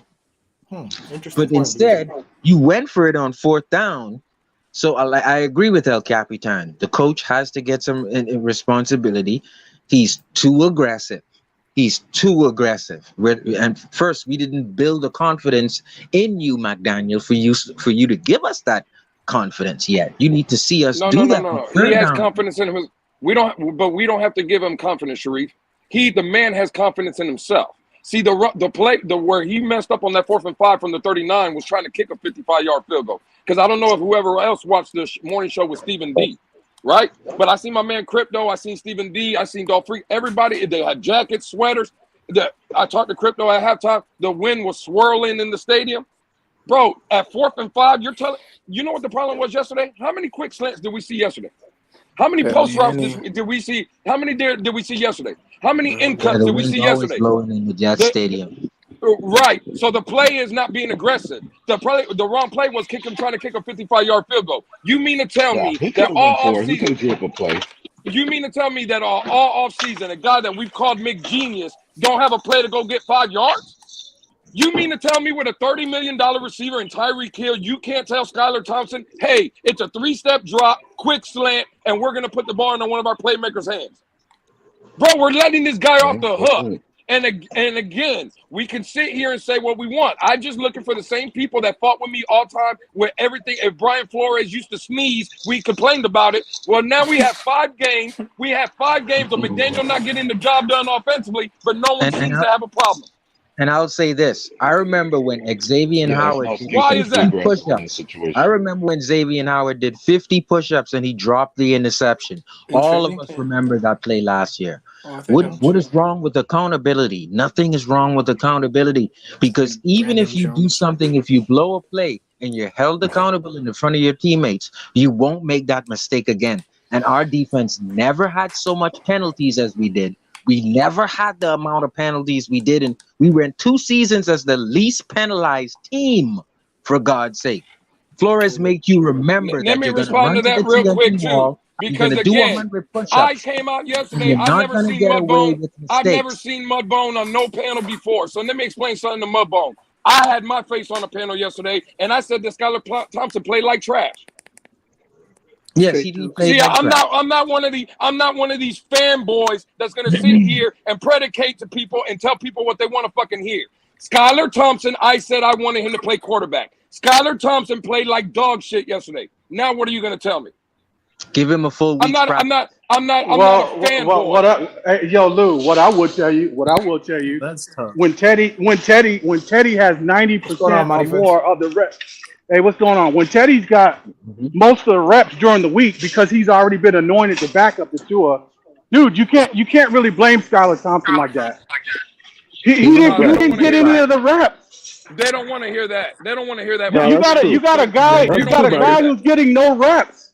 Teddy's the guy. They're paying this guy $6 million a year. That is good. It's unfair to criticize Skylar. I don't think anybody's criticizing Skylar at this point, except for CB, of course.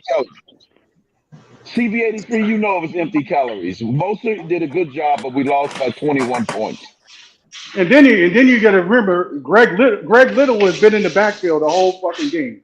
He's being pushed backwards the whole fucking pass play. Yeah, Quentin Williams ate his lunch. You're absolutely right. Oh yeah. Something needs to be done. And see people want to put that crap on Skylar Thompson when he threw that interception. That's Greg Little. The only reason he threw it because the Quentin dude hit his hand. He couldn't follow through with it. In the scheme of things, that interception is not what cost us the game. Right. We were still in the game in the fourth quarter, well after the interception, after that interception, we were still in the game with a chance to take the lead. So yeah, in my mind, he's already recovered from the interception. My thing is this: it was clear that Skylar was unable to operate the offense at the level of efficiency that McDaniel's play calling demanded, right?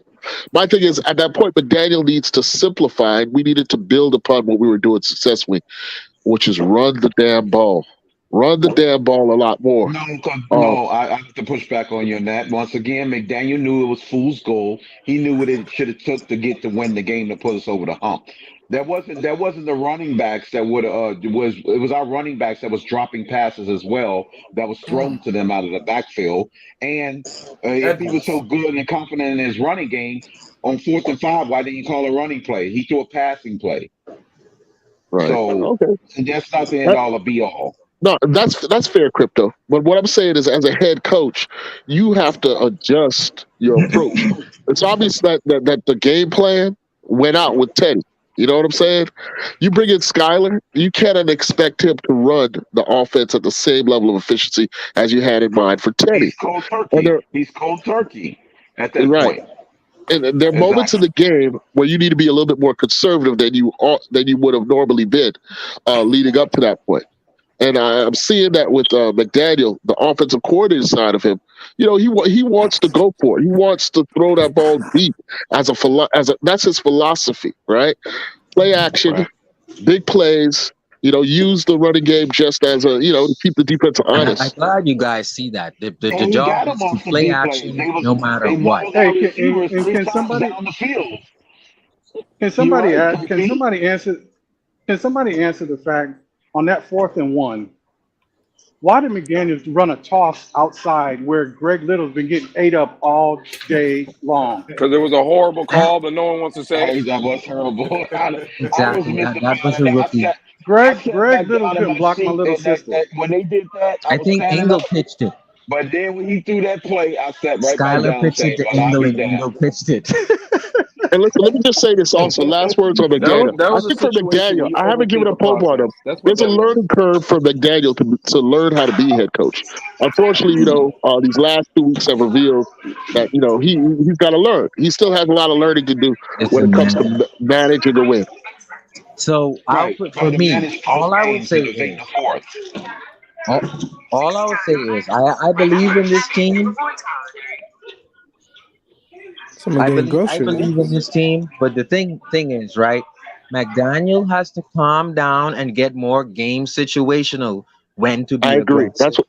Because if Exactly you true. mess up, you're gonna get the local media asking you dumb questions like, "Why did you go for it on 4th and 5 when you could have punted it and make them go 80 yards to the field to take the lead on you?" Then you're gonna have these questions. They already come had out the of lead. coaching, and McCoachin Yeah, is not gonna be they able had to the lead. answer them. They was up by 2 points at that point, So, Sharif. and like he said, it was the win, Crypto. I agree. The win at that time, you don't take that field goal. But these are the questions the local But you media go is for it. going to You ask still him. go for it though, Sharif. I'm not talking I about punting agree. though. You I go for it. agree.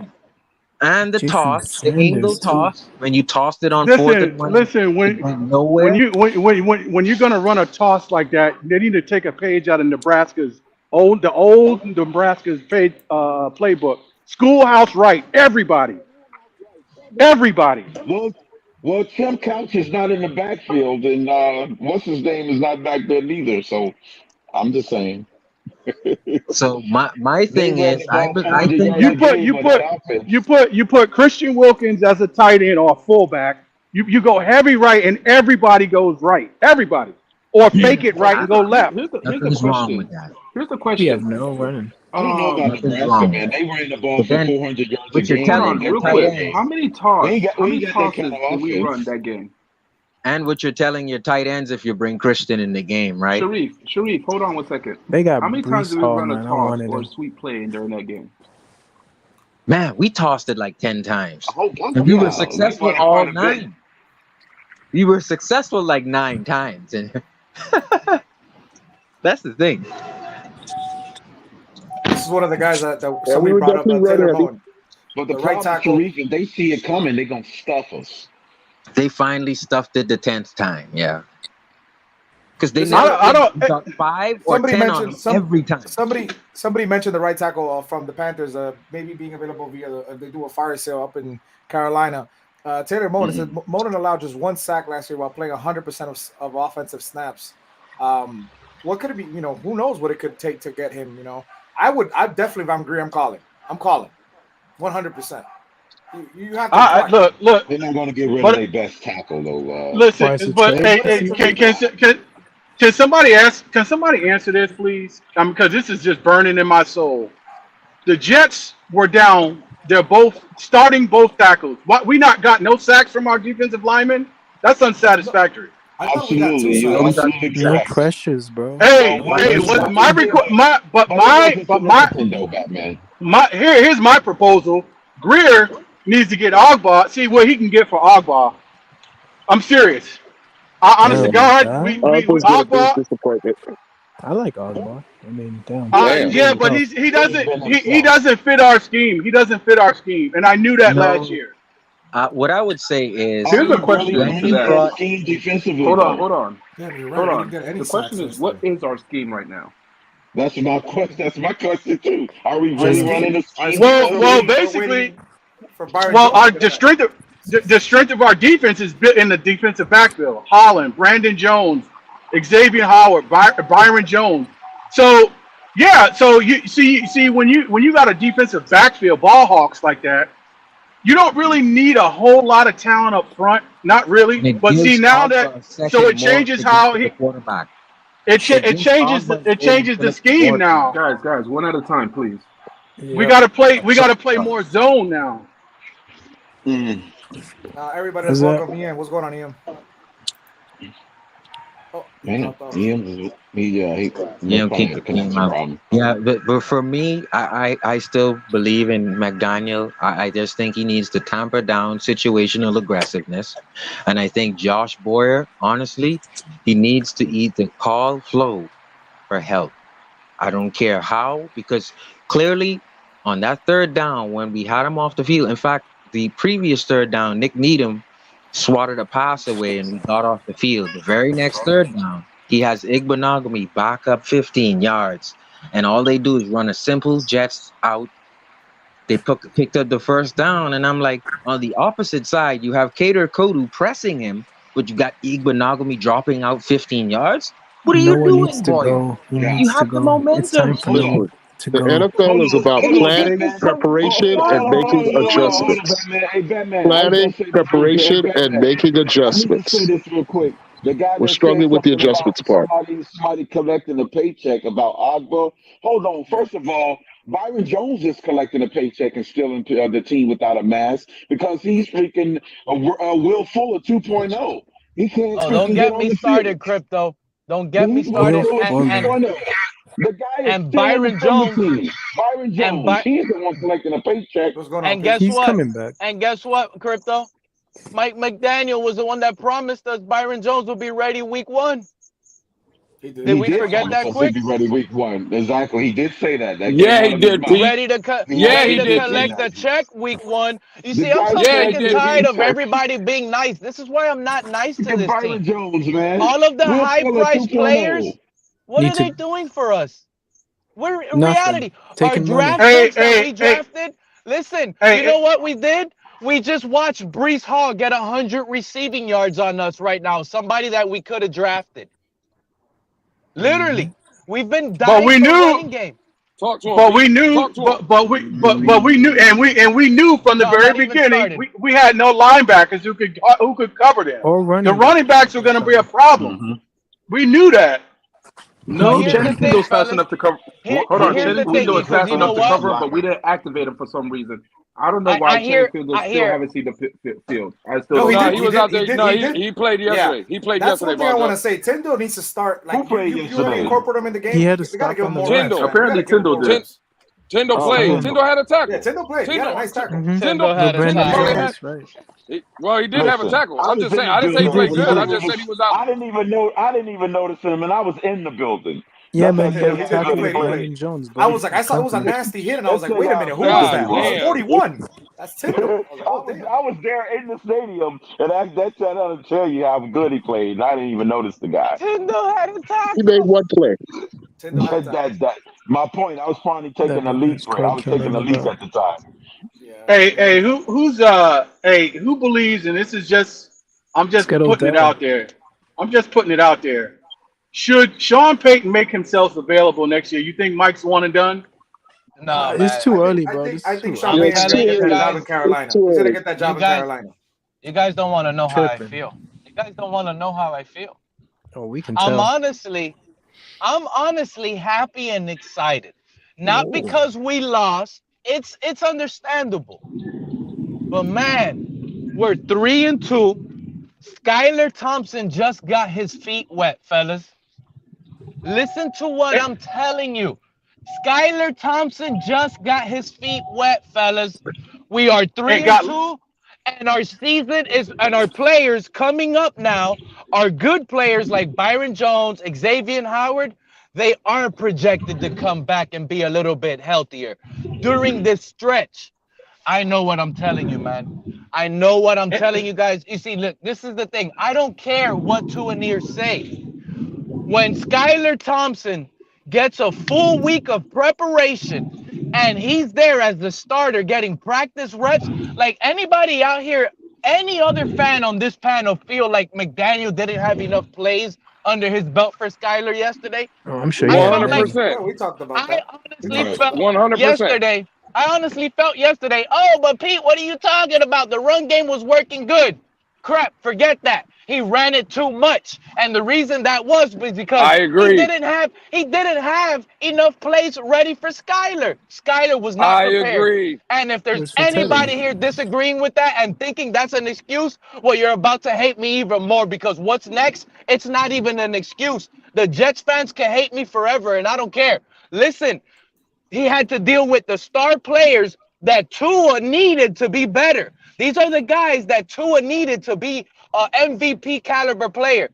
Skyler didn't have them either. Teron Armstead Pete, hold and on. Tyreek Pete, Hill. Pete, Okay, hold on 1 second. so he was dealing with a mess of injuries on offense Pete don't have and the phone up here, defense, does he? and he was still able to man. He was still able to look serviceable out there. And in my honest opinion, that guy's going to shut the Vikings down and get the league by storm next week. All right, Remember, Pete, hold I on for a said second. it. Hold on. He's going to Pete, come hold on bring for a it. second, Pete. Everybody's Batman, going to come bring it, baby. Y'all feel it Batman, with go back to that last comment from Florida Born. Go back to that last comment from Florida Born. Yes. How many times I've been saying Duke Riley for the past 2 weeks has been our best linebacker? Yeah. How many times I've been saying that? He is. You've been saying this for, Okay, then that's week 2. that's his assignment on blown coverages by running backs out of the backfield. It hasn't been Duke Riley though, but he's literally been our best linebacker. Everybody wants to Baker looked good in pass coverage. How come Brees Hall is going 79 yards down the seam? You Check know, this too, out. I didn't Lucy, say Duke against Riley's the a starter now. Vikings. Hey, I tell you what. One thing I did see that was very, very promising. It warmed my heart. Skylar Thompson. He looked downfield, took off running. Yeah, it was called back, but guess who was the culprit for holding? Greg Little. Those refs, man. Skylar Thompson took off running. That's how you play fucking quarterback in this league. That was and let me ask you, Armstead. did y'all see how he Mounty, I drops gotta back? give you pushback, Mounty. Yeah, that was I gotta give you Armstead. That was pushback. Armstead. Oh yeah, Armstead. I'm sorry. That's where he got hurt, and that's when he got hurt. Yeah, his hand, right? Or I'm gonna something give like Mounty that? pushback on Nah, that that one because wasn't there's his one hand. point Stop that, where man. he should have held Skyler that doesn't and he need held to the run, ball. bro. No, that fumble where he should have took off running then, and he held the ball and got popped. Because I was sitting there like, That's okay, in a run, different quarter, Joe. run. Yeah, But- you're right, I was like, run. Joe, and we've already been over that bullshit. But Tua doesn't run at all. Like he relies completely on his arm. Word. Listen to We're me, not gonna say at Mounty. all. He runs. He depends completely on his arm. There's a chance we put Tua on injured reserve by the end of this week, dude. That guy's not going to see the field. I honestly Okay, now believe you that. wilding. That's It's a tough, done yo. deal. That's tough. McDaniel's not throwing a season like that. See, And this listen, is what I've been okay, talking about. okay. You don't Skylar Thompson is the one that's going to save McDaniel, bro. Couldn't This even is, beat the this is Jets, what I talk man. about. Man. We be with Okay. you, we be rocking with you, and all of a sudden you just take Bro. this left turn, and now we're in the Bro, middle of nowhere. this bro. is what I Recalibrate this the is what I GPS and believe. get back to us. This is what I believe. Bro, they should put Tua on IR. He shouldn't be taking a roster spot at this point. He really shouldn't. When we're fully healthy, those Jets going Well, to get it. then Pete, who will replace him as far as a roster spot? You think? Teddy Bridgewater is not going to miss the game. He's still going to show up after this concussion. He's still going to be there at the game. That's who our backup is, Crypto. Skyler is going to be the starter from here on out, and I guarantee y'all he doesn't lose this spot. Guarantee. See, this is exactly what I'm talking about. It's just hilarious that people come out here and go, oh, yeah, Teddy got a quote-unquote concussion, and, he's going to be out next week playing, but all of a sudden, oh, wait, but Tua's not allowed to play for another 4 weeks. Oh, he needs to get on injured reserve. Exactly. Bro, if they try to do It's all this bigger bullshit, than that. They're not. there would be nobody in the NFL to play fucking football if they followed your fucking recommendation. There would be no one left to play fucking football if they follow your fucking recommendation, bro. Buddy, not Stop buddy. it. That's Tua that doesn't want to come back and play. That's all him. Yeah, That's but if what y'all trying to disregard it. This new concussion protocol is a fucking joke. Oh yeah, this is yeah. what, you're gonna turn this league into a flag football league. A guy gets up and he stumbles. It's definitely a problem. It's definitely a problem if you're limiting players for practicing. I said this shit before and watch it happen. I said this shit before and watch it happen. It already happened with Teddy and a couple other guys this week, right? So even though they didn't show signs of concussion. We're going to do it at an abundance of caution, right?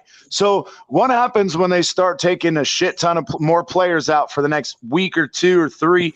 Bro, the NFLPA is going to be the one running back to the NFL going, oh, no, now my players are mad at me because you're taking them out even when they don't have concussions. And they're going to be doing the same fucking stupid bullshit, arguing that now you're taking guys out for having concussions that don't, and now they're upset because now the players are like, yo, you're messing with my money, you're fucking me up with my job and whatever, and we're going to be back in the same fucking position. But CT, So we does already the players knew union overcorrection. Hold on, guys, hold on. We gotta understand that everything, when there's something that happens and it's this, if the media pops it off this big, there's going to be an overcorrection, and this is what it is. I agree. This is an overcorrection. We are about to forget about Tua and all this crap soon. Skylar Thompson at home versus the Vikings and a healthy squad. We gonna lose to those Vikings. Watch. Bro, does the Players Association? Wait, who's the healthy squad? Wait, hold on. Healthy positions as a part of that. We need a healthy. Listen, they got two good receivers. They got 2 good receivers, and X and Byron not being there again. We are looking forward. Listen, Batman. Listen, okay, if you want to name Adam Thielen a good receiver, I understand. Batman. If you put Noah on Jefferson, somebody said this on Twitter. Forget Noah on Jefferson. That's 300 yards right there. That's 300 okay. yards. Forget. No, you gotta forget. Break the record. He'll break the NFL career record. Listen, Adam Thielen is gonna get shut down by Nick Needham.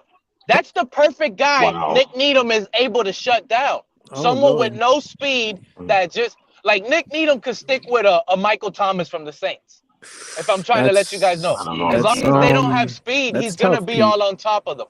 I know it's tough. It's just that Nick Needham struggles versus the speed guys. You give someone like Adam Thielen for him to cover, he's gonna do his job. Nick Needham literally made his name for shutting down guys like Edelman. How do you feel about Noah now, Pete? How do you feel about Noah? That's not a badge of honor. What do you mean, Noah Igbenogany? He finally played. You talking about Noah Igbenogany? Yeah, he finally played.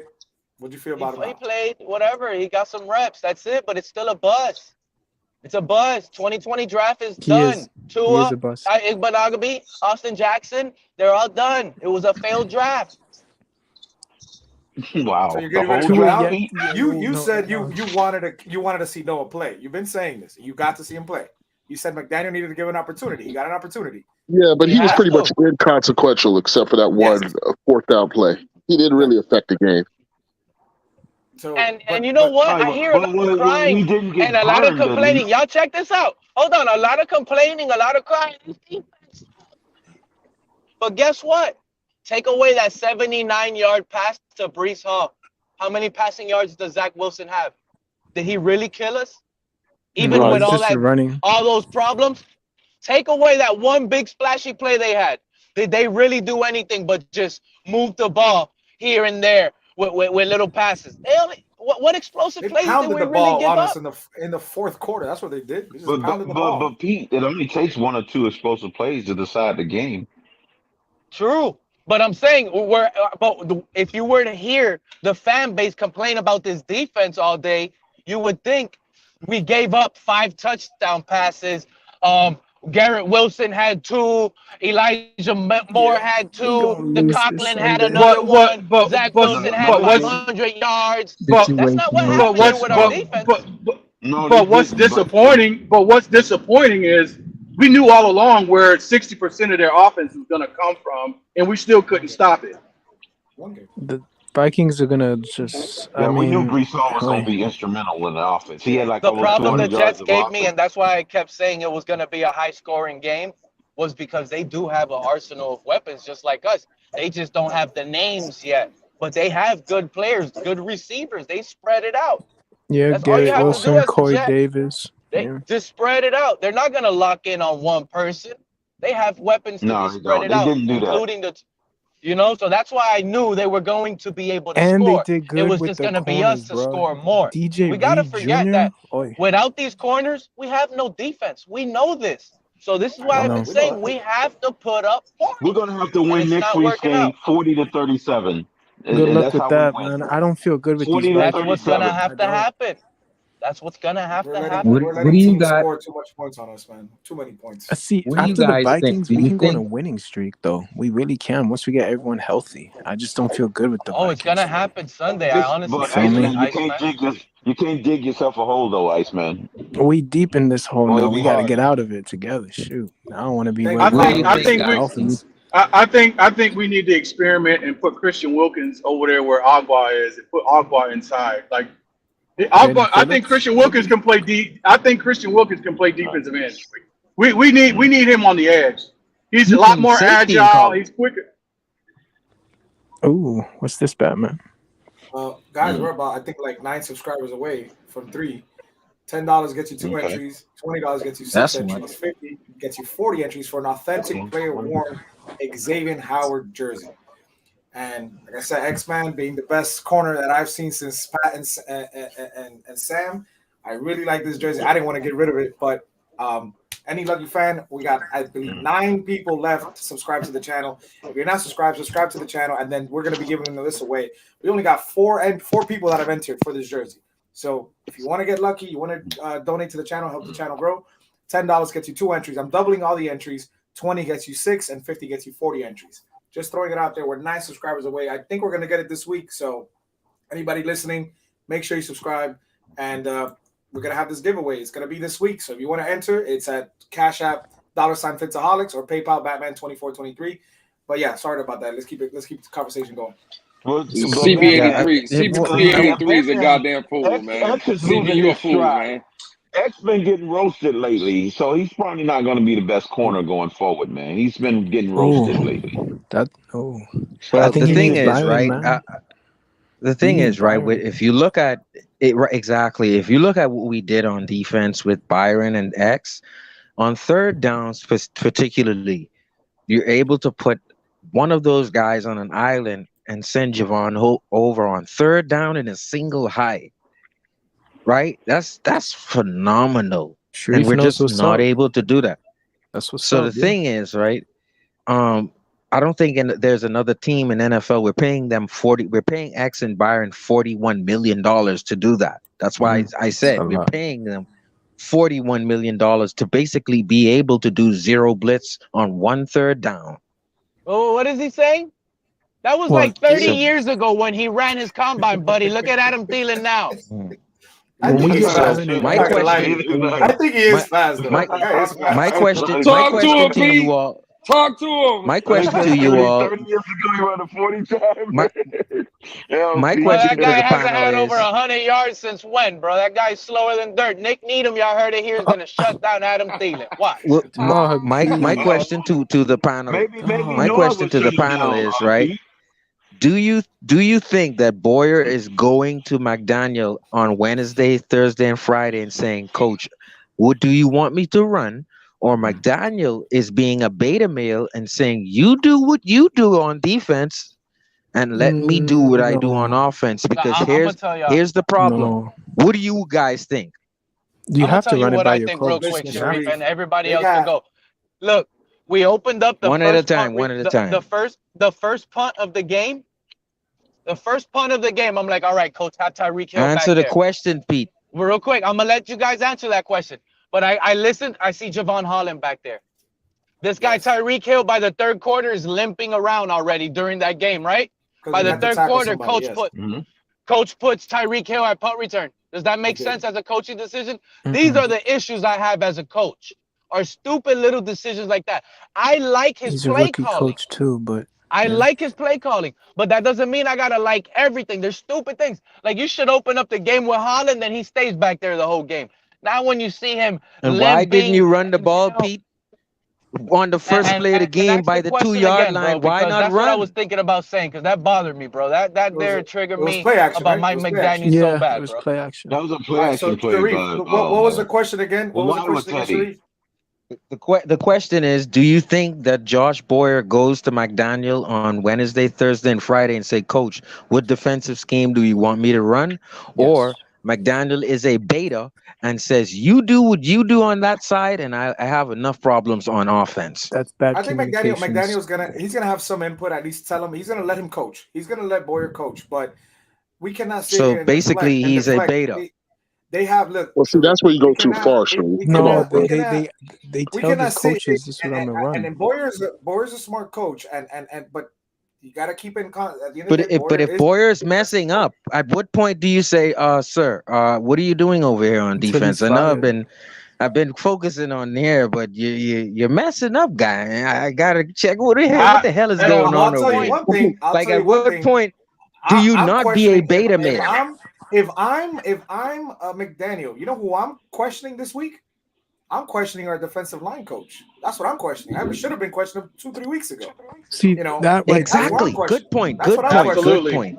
Absolutely. Listen, if you focus on the first half of that ball game yesterday, I think our CT D said line that. was poised to dominate. On the first 2 or 3 defensive drives, our defensive line looked like it was poised to dominate. Go watch the tape, guys. We produced, I think, 2 sacks in the first quarter. How do we not? Okay, look at last game. Cincinnati but situationally, the game changed, and we couldn't go out. We couldn't follow our game plan. But look at Cincinnati. Our worst. Cincinnati's on paper is the worst offensive line in the league. We got maybe 1 sack, maybe 1. I think Jalen Phillips or somebody. 1. No, that's bullshit. Yeah. That's bullshit. You're right. And I look at the corners. That is complete bullshit. How bad Cincinnati was, and how Joe Burrow was a statue, and he was looking like more like freaking more than just. You got Emmanuel Agba, who's making the most money on the defensive line, one of the highest paid defensive players on the team, and he doesn't even have a sack yet. Yeah, but we're going to circles, guys. Lewis already correctly pointed out, though, the issue is our offensive efficiency, guys. We're not putting enough pressure on teams early on and grabbing a lead. That's the problem. Before we go there, let's ask signing this. Agba, he got no pressure without the blitz last year. I was called dumb and a casual, and it's happening all over again. I don't like that word casual. I really don't like that word casual. No, we're all casuals. We're all casual. We are, but the way people say it, they say it to justify if they're better than us. I'm like, 100%. Yeah, I know, but that's what they say. But when I sat here and said Agba doesn't do anything, when they put his hands on him last year, and then all of this happy fan base on the re-signing, go back, the receipts are out there. I'm the only one saying, bro, that's not worth it. What sack did that guy get? Oh, Pete, that guy got 10 sacks. You're stupid. What sack did he actually create on his own without it being a free rusher? You could have put Duke Riley in those free rushing things, and he could have got 10 sacks. Does he deserve to get paid $30 million? Come on, bro. Open your eyes. Greer cannot find talent, and he's getting paid for it. That's the problem. That's why we need to package. Agba and Gesicki and look, we need to get better. We need to put Christian Wilkins need to play defensive end. I'm sorry. He gets more pressure than Agba. But Mountie, I actually agree with that. Sure that he's going to be effective at that position. 3-4. You want that? I believe he will. I believe he will be. I think we should be running a 4-3 nonstop and figure out who the hell wants to be a linebacker. No, we're doing. That's the thing. We're doing it now, Pete. We're doing that. We used to do for 1 game, 2 games now. We're finally doing it. This should have been going on for the last 2 years. We do a 4-3 with a nickel on third down, 2 linebackers, Baker and Channing Tyndall. And our nickel is getting toasted. Our nickel is what's allowing 40, what's allowing 19, what's allowing another 19. They're taking the weakest link out. That's what you see them. Yeah. And the play calling, I'm saying that the coach is not putting the cornerbacks in the best position to make the tackle and bring the receiver to the ground because they're already 11 yards off. And the running backs that's too. all I'm saying. That's crazy. all I'm saying. But can they? But do you we haven't have learned nothing with Flo? You haven't learned a damn thing being around Flo. But Flo had both corners though. His starting corners. Okay, you get that. McDaniel does not. Because Needham, we already know Needham is not a boundary guy.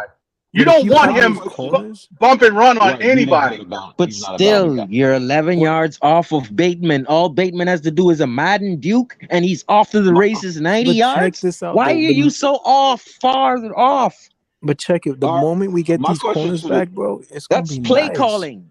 Oh yeah. I'll It, push it, you it on the should be. O-line. I Theory. think. Look, I know it sucks to say, and Lewis brought up a good point. I think it was like I think it was like Right, week crypto.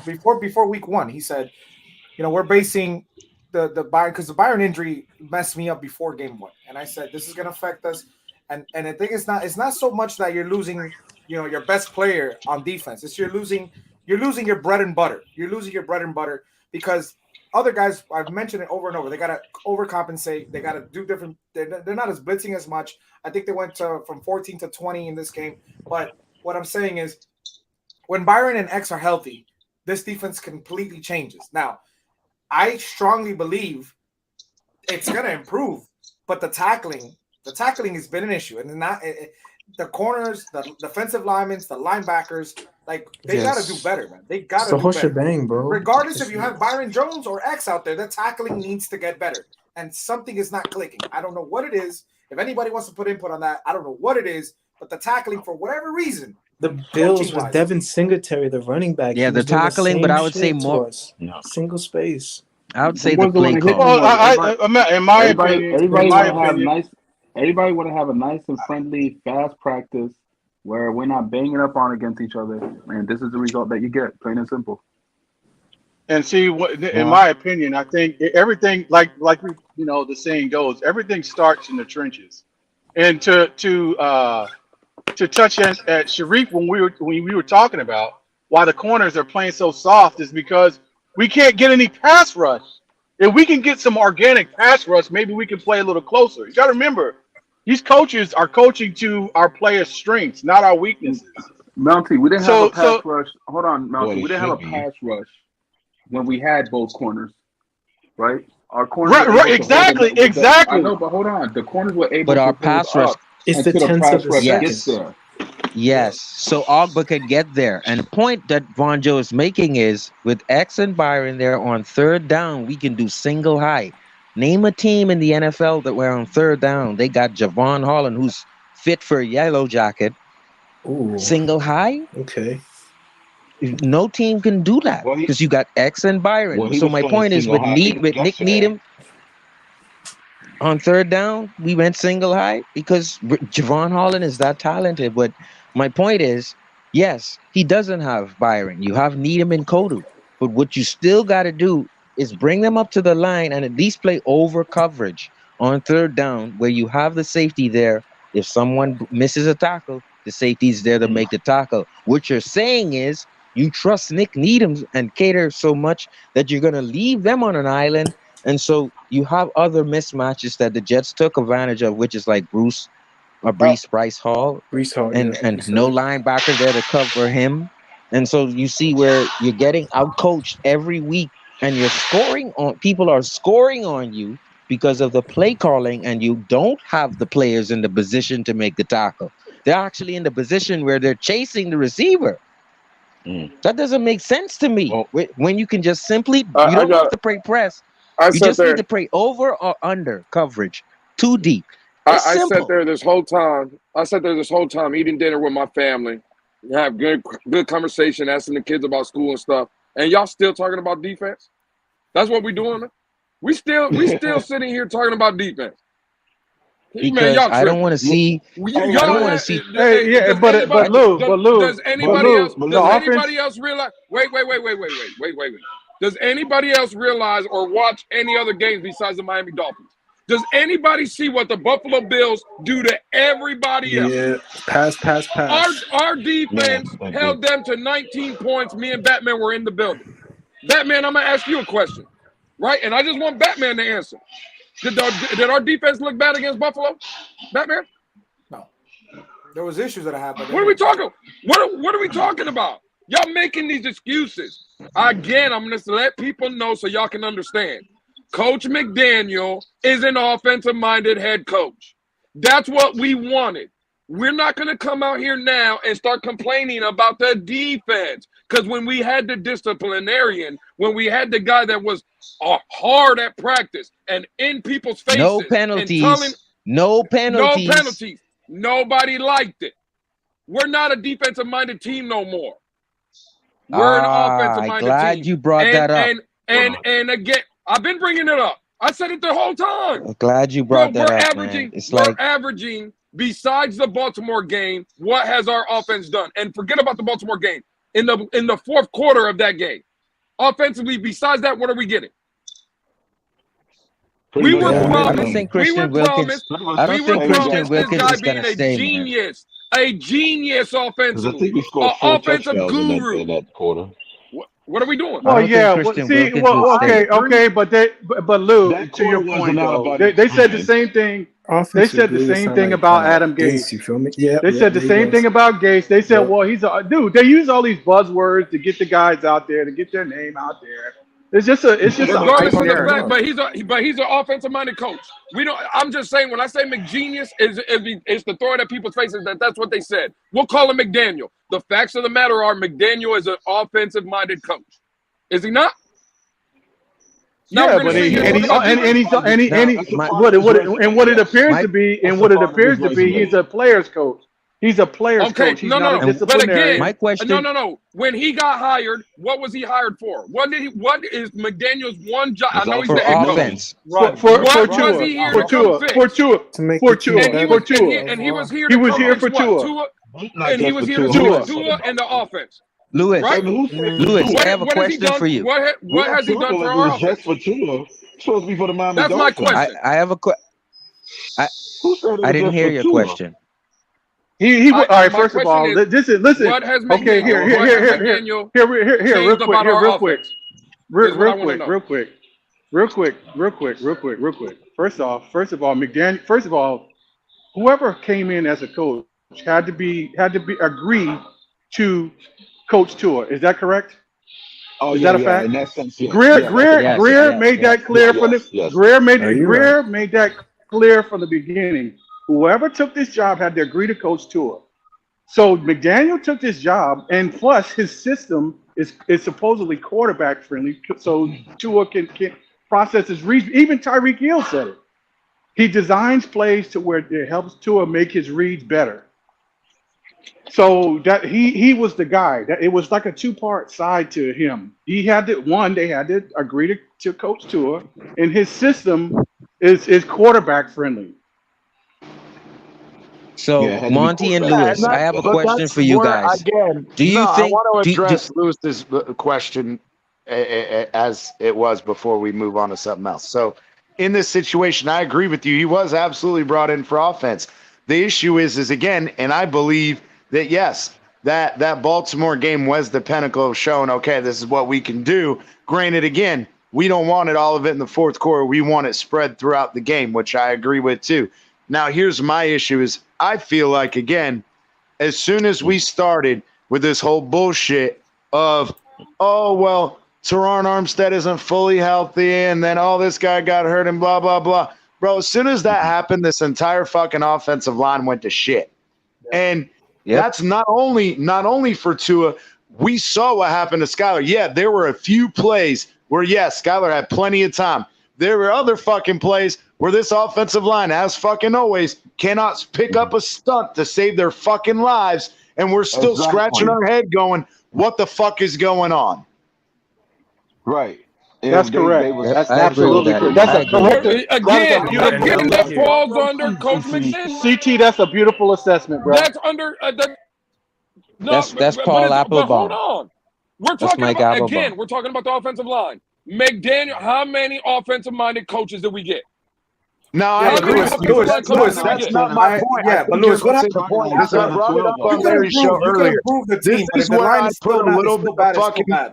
I put the blame on fucking Greer. It's not bad. I agree. I put the blame on Greer. I agree. Some blame is put on McDaniel and his coaches that he brought in that said, hey, we're going to fix this offensive line. And I agree. But I think that there's even a bigger part, just like in the fucking tight end room, right? John Embry is a fucking tight end guru. We know this, bro. Look at all the guys he's worked with and what he turned into him. But even he said, well, if you give me a player that only plays half the fucking game I need him to play, I can't help you. I think that's partly Greer's fault. And again, they were satisfied with the depth that we had at offensive line, even though all of us fans were still clamoring, going, we need more fucking talent. But CT, and I think that's on fucking Greer, and it's partly on the coaching staff. You gotta coach him. You gotta coach him. Greer addressed that CT 2 years ago by getting Hunter Long. That's the day I said Gesicki's done. We needed a blocking tight end. That's nothing to do with what we're talking about right now. Because I'm saying that to say Greer's ahead of you. He addressed that. We're holding on to Gesicki like we love him. Get the hell out of here if you can't block. If you can't block, get the hell out of here. Hunter Long can't even get on the field. Yeah, and again, we brought in Teron Armstead and Connor Williams. What these fucking do? They still thought, Greer still thought that fucking Austin Jackson and Liam Eichenberg were gonna fucking pan out. And I told y'all fucking last year, I told all of y'all last year that these fuckers weren't gonna turn out. Sarah Ruiz and Jonathan I said Taylor Cesar Ruiz, man. Oh my God! I said Jonathan Taylor. The whole point is again, bro. Just because Greer picks the fucking players doesn't mean that the fucking players are worth a damn. Man, look, if I'm looking at Cesar Ruiz and Jonathan Taylor, I already got two. So McDaniel don't have no play. You tell me, you don't have a center, and you go after fucking Austin Jackson.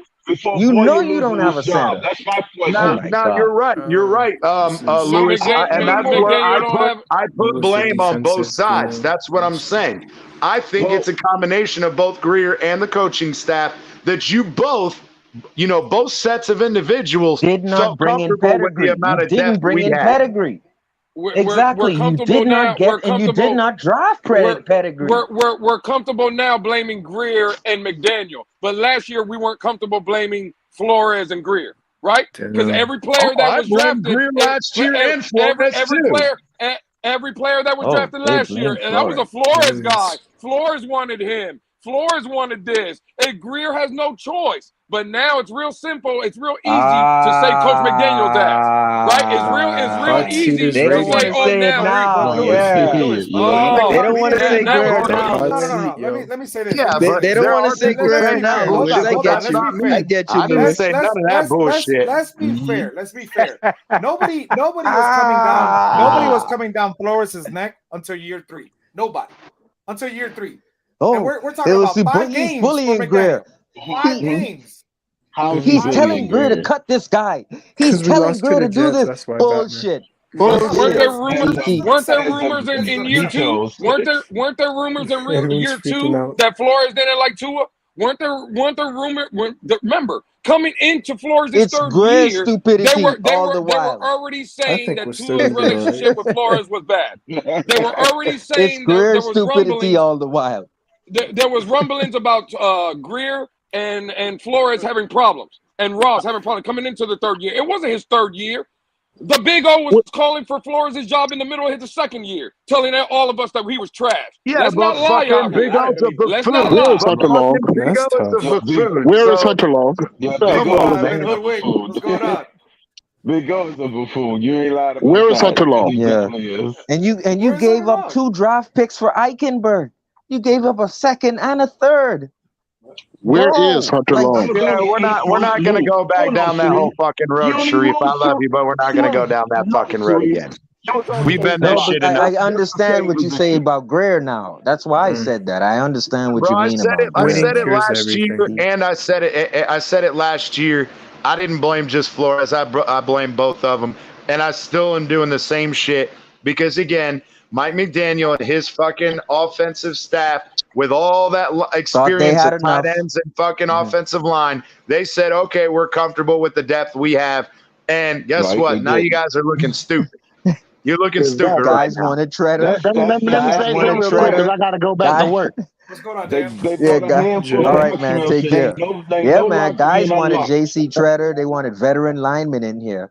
I remember the fans calling for veteran linemen to come in here and help. I remember Hey, the fans Sharif, were real smarter quick, than Greer.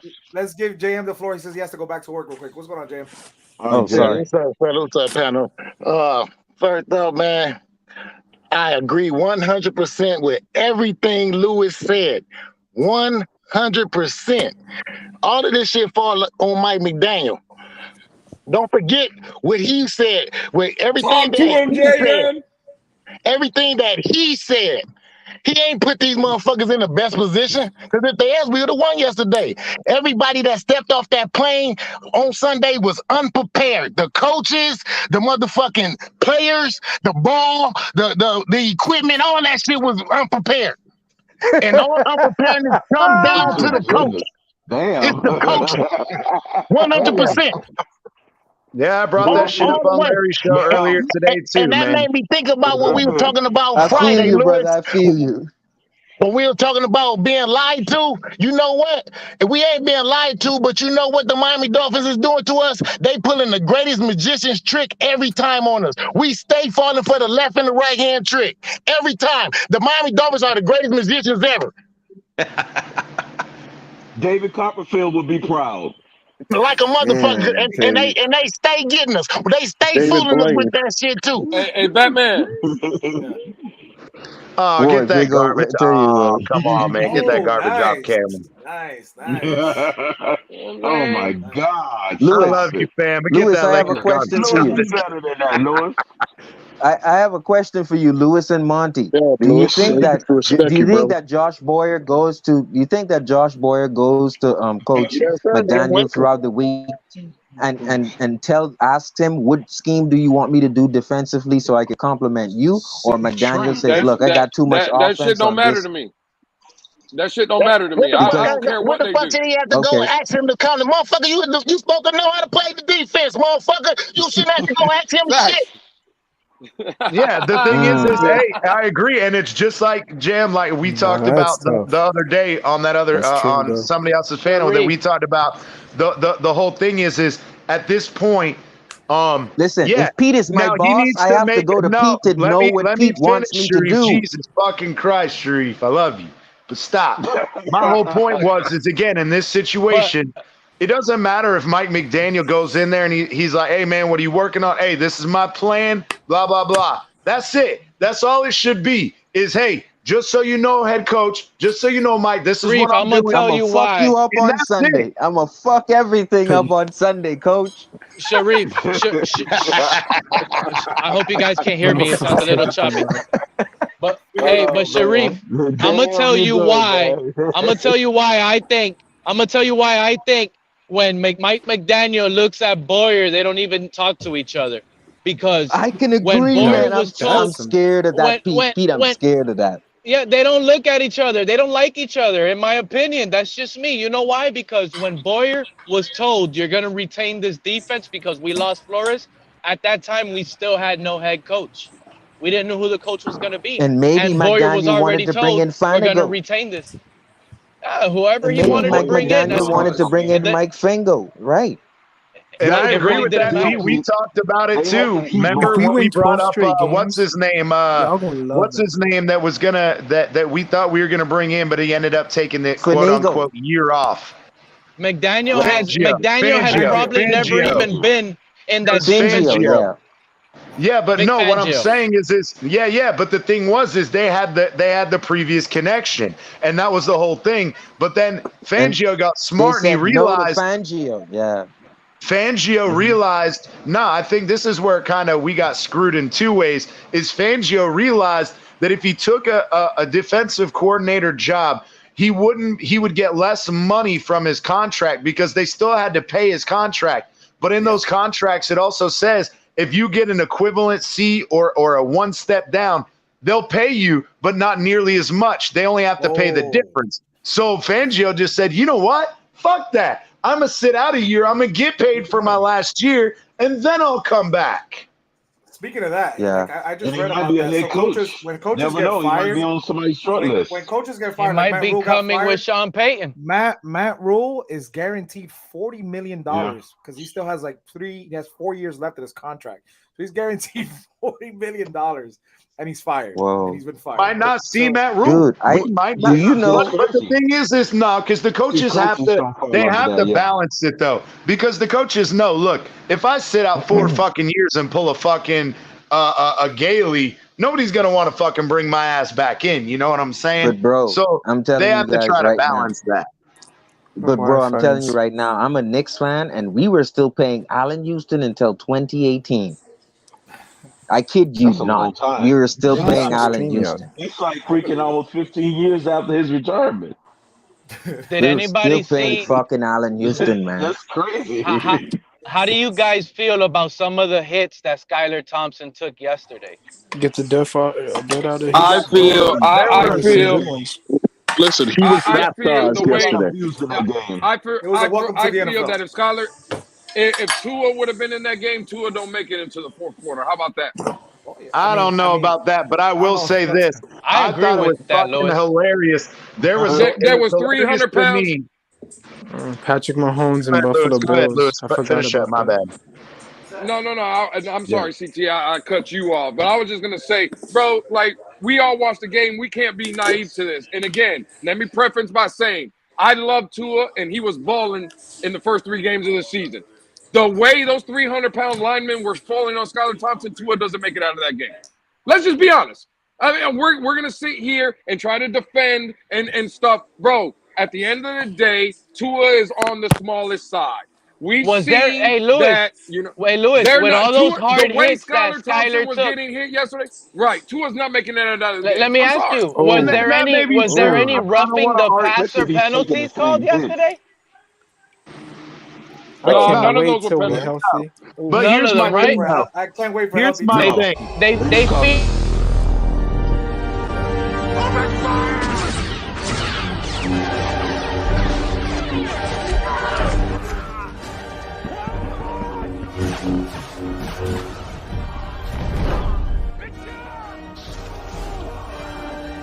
I don't even hear anything.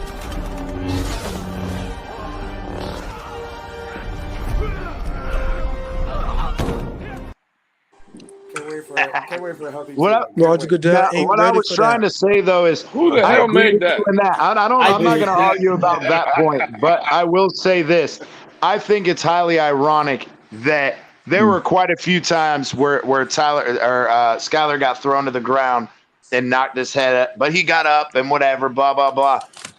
But you want to take Teddy off the motherfucking field when that one fucking sack with Skylar, when he hit the back of his head and then rolled back over himself. But y'all took fucking Teddy out for something that didn't look near as fucking bad.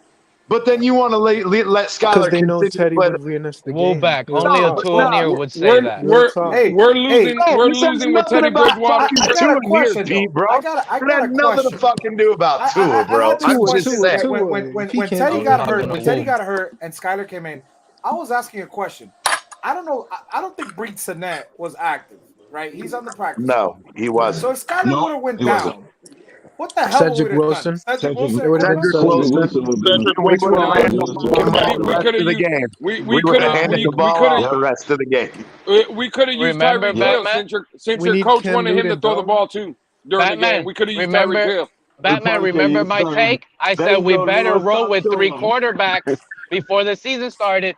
Tua injury prone, Teddy's injury prone. This is what we're 100%. getting. We're gonna have to have This three. is what I Bro, we said, make and it this is seem. what we're And then Tua getting. comes back and But come back of We the we year. make it seem like if Teddy Bridgewater played that game yesterday, we don't lose. Bro, we were losing this game anyway because again, you guys Too are many failing to miss it. miscues and too many mistakes. The team wasn't, bro, coming off a That was a 10-day team layoff. loss.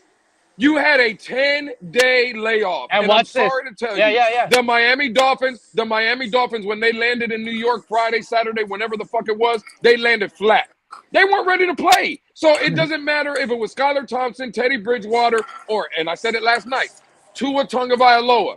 The team that wasn't ready to play. And that falls No, on man, the shoulders of Coach McDaniel, and we lose with any of those quarterbacks. Nah, I don't know, Period. but one No, thing I I think will Tua ask, gives us a one better thing I will performance. ask, for I would sure say we don't Tua. win with Tua. I'm so done with that guy. But one thing I will ask is, did anybody feel like the energy left on the defensive side of the ball? because we couldn't get a turnover. Like if we That's create a turnover, we You're have not going no to get energy. a turnover every game, Pete. You're not going to get a turnover every game, Pete. Nah, but I do agree Maybe that a as soon turnover. as we turnovers missed every that game. field goal, I like bro, that. as soon as we missed that field goal, the fucking defense was deflated and said, you know what? Fuck it. I'm done. the momentum And we of the seen game that last switched, year. bro. And You that know means, why? and You know and why? CC, it's up to the coach to get them We ready. don't score.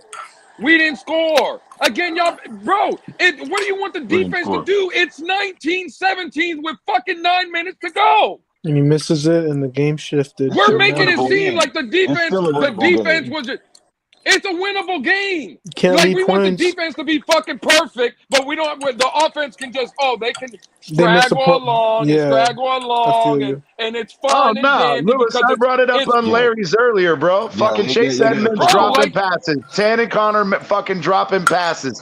Bro, the fact hey, that, bro, there was, I'm a hater, the right? offensive line was ACT, absolute shit. ACT, check me out. Yes. I'm a hater, right? Where's Everybody Waddle? consider Where's Tyreek? Hey, Pete. No, you just took the words out of my mouth. Pete, check this out. Batman, you was on the Twitter stream with me. Then we brought it to YouTube. When was I the one saying Jalen Waddle was better than Jamar Chase? Batman. Yes. Yes. Hey, Jalen Yeah, Waddle I didn't show agree up to with play you. yesterday. He was Jalen open. Waddle dropped He was fucking open all passes game. yesterday. He was open Where's all game. Waddle? Okay, but hey, Skylar Thompson hit that dude and the ball hit him in the face mask. Mac Hollins just dropped the pass right now. No Okay, hands. He That relies on his wasn't chest too Waddle, much. that's a actually. drop. That was Tanner I'm- Connor who got hit in the Damn. face mask. Mac No, Hollins, that was yo. Jalen Waddle that got hit in the face mask as well. Hold on, he's on my fantasy team. What did you No. say, Iceman? Mac Hollins just dropped the ball for the Raiders. He just bobbled it and just and I'm his gonna coach have to got bench him. livid. Oh, the game is. I'm not a hater Yeah. on nobody. Anybody on this team can get it, and they all play like dog shit. And again, this is just my opinion. That falls on the shoulder of Coach McDaniel. No, you right, McDaniel you didn't right. have this team ready to play. Who Period. leads the league And in got drop outcoached. catches? Who leads the league in drop passes? It has to be either Waddle or Tyreek Hill. Ooh, One I of them mean, have to I don't lead the know league in about- I don't know drops about right that. now. Up until the week though, Tyreek was leading the league in receiving yards though. So Yeah, I'm not worried about that. I don't I'm mind. just I don't saying, care about bro, that. they didn't come ready to play. They didn't come ready to play. Offense, defense, the whole team. Nobody showed And up in that again, one. what do we say about Flores? Because everybody used to say And you know he's a what? great defensive coach, but You he's know not a what, head Lewis? coach material. remember those Well, why the You know fuck what, are we Lewis? giving McDaniel a pass? The You know team what, Lewis? didn't come ready to play. I was Yeah, doing the my team best was just cheer totally work. in I was shambles. doing That's what my teams best suck. cheer work for Teddy Bridgewater all week last week, right? I was doing the best I could He to can hype do up it. No one can. I was trying to get everybody hyped on Teddy Land, even calling him the best homegrown man. But you know what? I was disagreeing with a lot of you guys, and I didn't want to believe it. But you guys were right. It was just something I didn't want to believe. But you know what? A lot of you guys were out here saying Teddy has no energy. He brings no excitement, no energy to the field. Hey, how was You know Jalen that? Waddle 3 for 3 if a ball hit him in the face mask? No, and he got was. it? He was. I've just checked too. He was 3 for 3. Yeah, bro, I'm telling So you, they the didn't- one so that they- the guy so that they got didn't hit in count the that face as a drop? mask. Yeah, he was 3 Nah, for 3. the one that got hit in the face mask was Tanner Connor coming across the middle on the slant. That wasn't Waddle. That tight end. That wasn't. That's not the play I'm talking about. I'm talking about a 25-yard out route to the sideline, like a post, like corner route. I think that was Cedric Wilson. Jalen Waddle. That was Cedric That was Wilson. Wilson. Oh, okay, maybe it was Wilson. Yeah, it was Okay, Wilson. maybe it was Wilson then. Okay. All right. Yeah, because Yeah. it wasn't. No, right no, on- actually, it wasn't. Jalen It Waddle wasn't. had a It was drop. Sherfield. And It I was think it was on a Sherfield. penalty. Sherfield is the one that dropped that out. Stop running Well, his he route. does good at Sherfield. blocking. I'll It's give like him a that. couple He's a of good bad plays he receiver for did. blocking. He just stopped running. He didn't run his full route. I mean, he looked like a Seki out there. Damn, now that's We'll rough. see. I mean, it doesn't the all 22 come out tonight? Yeah, I think tomorrow, right? yeah, it should be tonight or I Tuesday think it's. morning. I Tyreek think it's Hill? midnight tonight. I think it Tyreek is. Hill Right. was 7 Tuesday for morning. 7. Yeah, That he guy Wait, was what? on point. Skyler was No, on he was point shut with up. Hill, bro. But look, this 7 is what for I did 7. want to say about Well, that energy stuff. I think Teddy brought that wrong energy, man. Like you guys were right when it came to that negative energy. He didn't have that spark in him. And I know he went down on the first play, but still, it was like I think that drug in on the guys all week in practice. to the point where Waddle, he was resting all week in practice. He probably didn't like that energy, and so was Hill. So I think now I'm gonna pay attention to this. These are the little things that Pete, the crazy Dolphin fan, pays attention to. Now this week, I want to see if Hill and Waddle are actually there practicing through their injury, because they might like the excitement from Skyler. That's something to pay attention to see how the locker room is at this point with this guy in. I think they're going to be buying in, because if they give this guy first team reps all week and he was 7 for 7 with Tyreek, you're going to tell me Tyreek is not excited to play this week?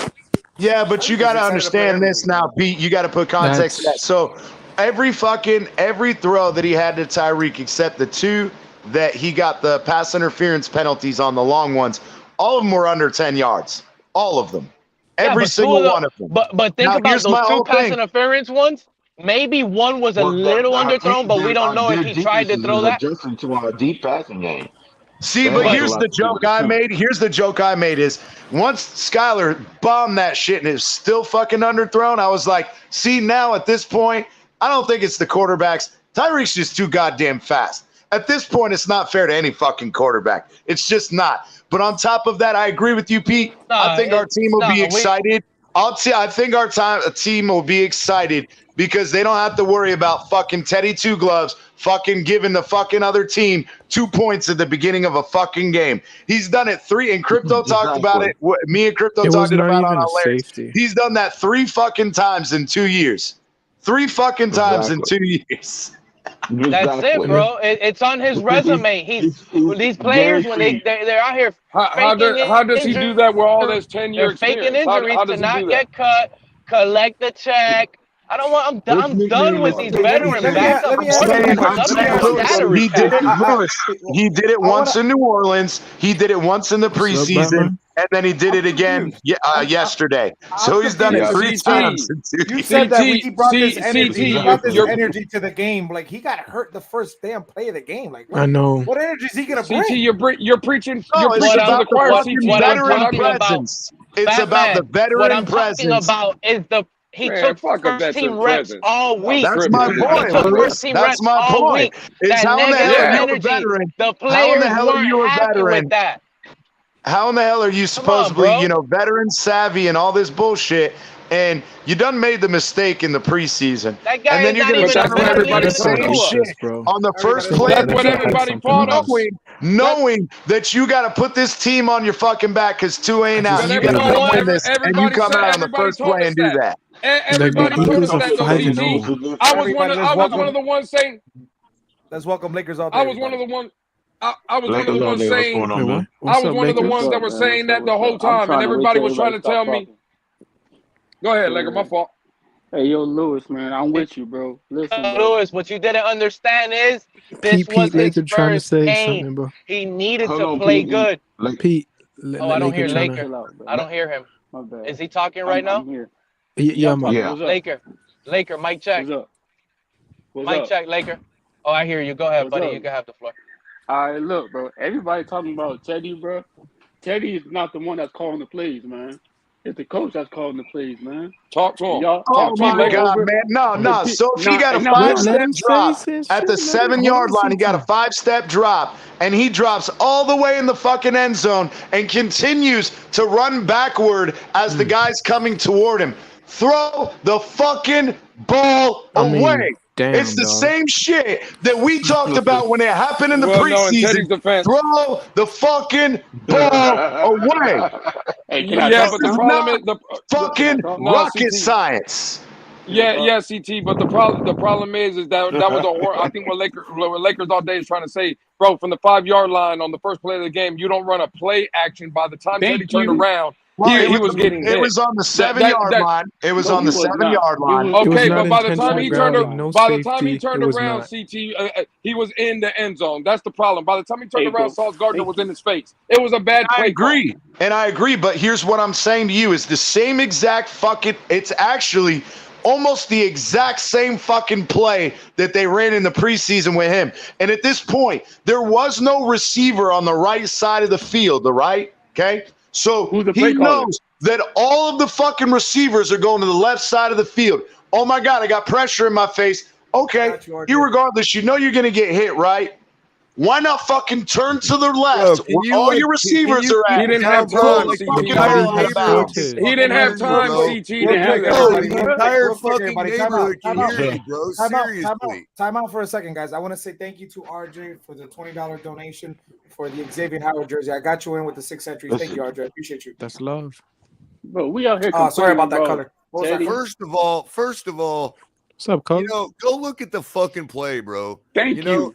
I'm starting to think, you know what? I don't even want to use the R word, bro. But really, bro, the motherfucker didn't even have a chance to turn around. It was a play action, bro. Okay, so you want to sit here and shit on Teddy for every fucking thing on that fucking play. Why don't you open your motherfucking eyes and go back and watch the fucking play? I needed some. So I have watched the play. Color. The fact is he can take his arm back and try to throw the fucking ball into the ground, but he doesn't have the ability to pull his arm back and throw the shit out of bounds. That's ridiculous, bro. That's ridiculous. All you fucking wanted, don't change the fact that McDaniel called a play action at the 5-yard line. The motherfucker didn't even get out of his fucking turnaround before the sack was there. Even if it's a bad play, he's a veteran. He's a veteran. He should know to fucking throw the goddamn ball away. You can yell all you want. It ain't going to change the fact that there was 3 offensive linemen and only 2 fucking defensive linemen, and one of them had to pick up sauce. Thank you, caller. Why don't you go do some fucking math, bro? Why don't you go count? It doesn't change the fact that, again, just like when you wanted to come out and say, oh, Tua needs to fucking make the adjustment. Oh, Tua should fucking call the protection. So should fucking Teddy, who's a fucking 10-year veteran. He don't know how to do it either. Apparently not. No, that was all Jesse Davis. Hey, CT, let me ask you something right quick. It was Jesse, though. No, I'm joking. I'm joking. Jesse Davis actually knew he had to block the guy. He just fucking missed. Oh, yeah, sure. Okay. Well, so did fucking Durham Smythe. Durham Smythe didn't even look that fucking way. Well, maybe that was Durham Smythe's fucking fault. I agree. I'm not saying that I'm not saying it's all on Teddy. All I said was, again, in that semblance, he had the ability to take his arm back and then throw the ball into the ground, but he couldn't have thrown it out of bounds. That's all I'm saying. But you want to make it something else. Hey, CT, bro, who's the play caller, bro? Who called the plays for the offense?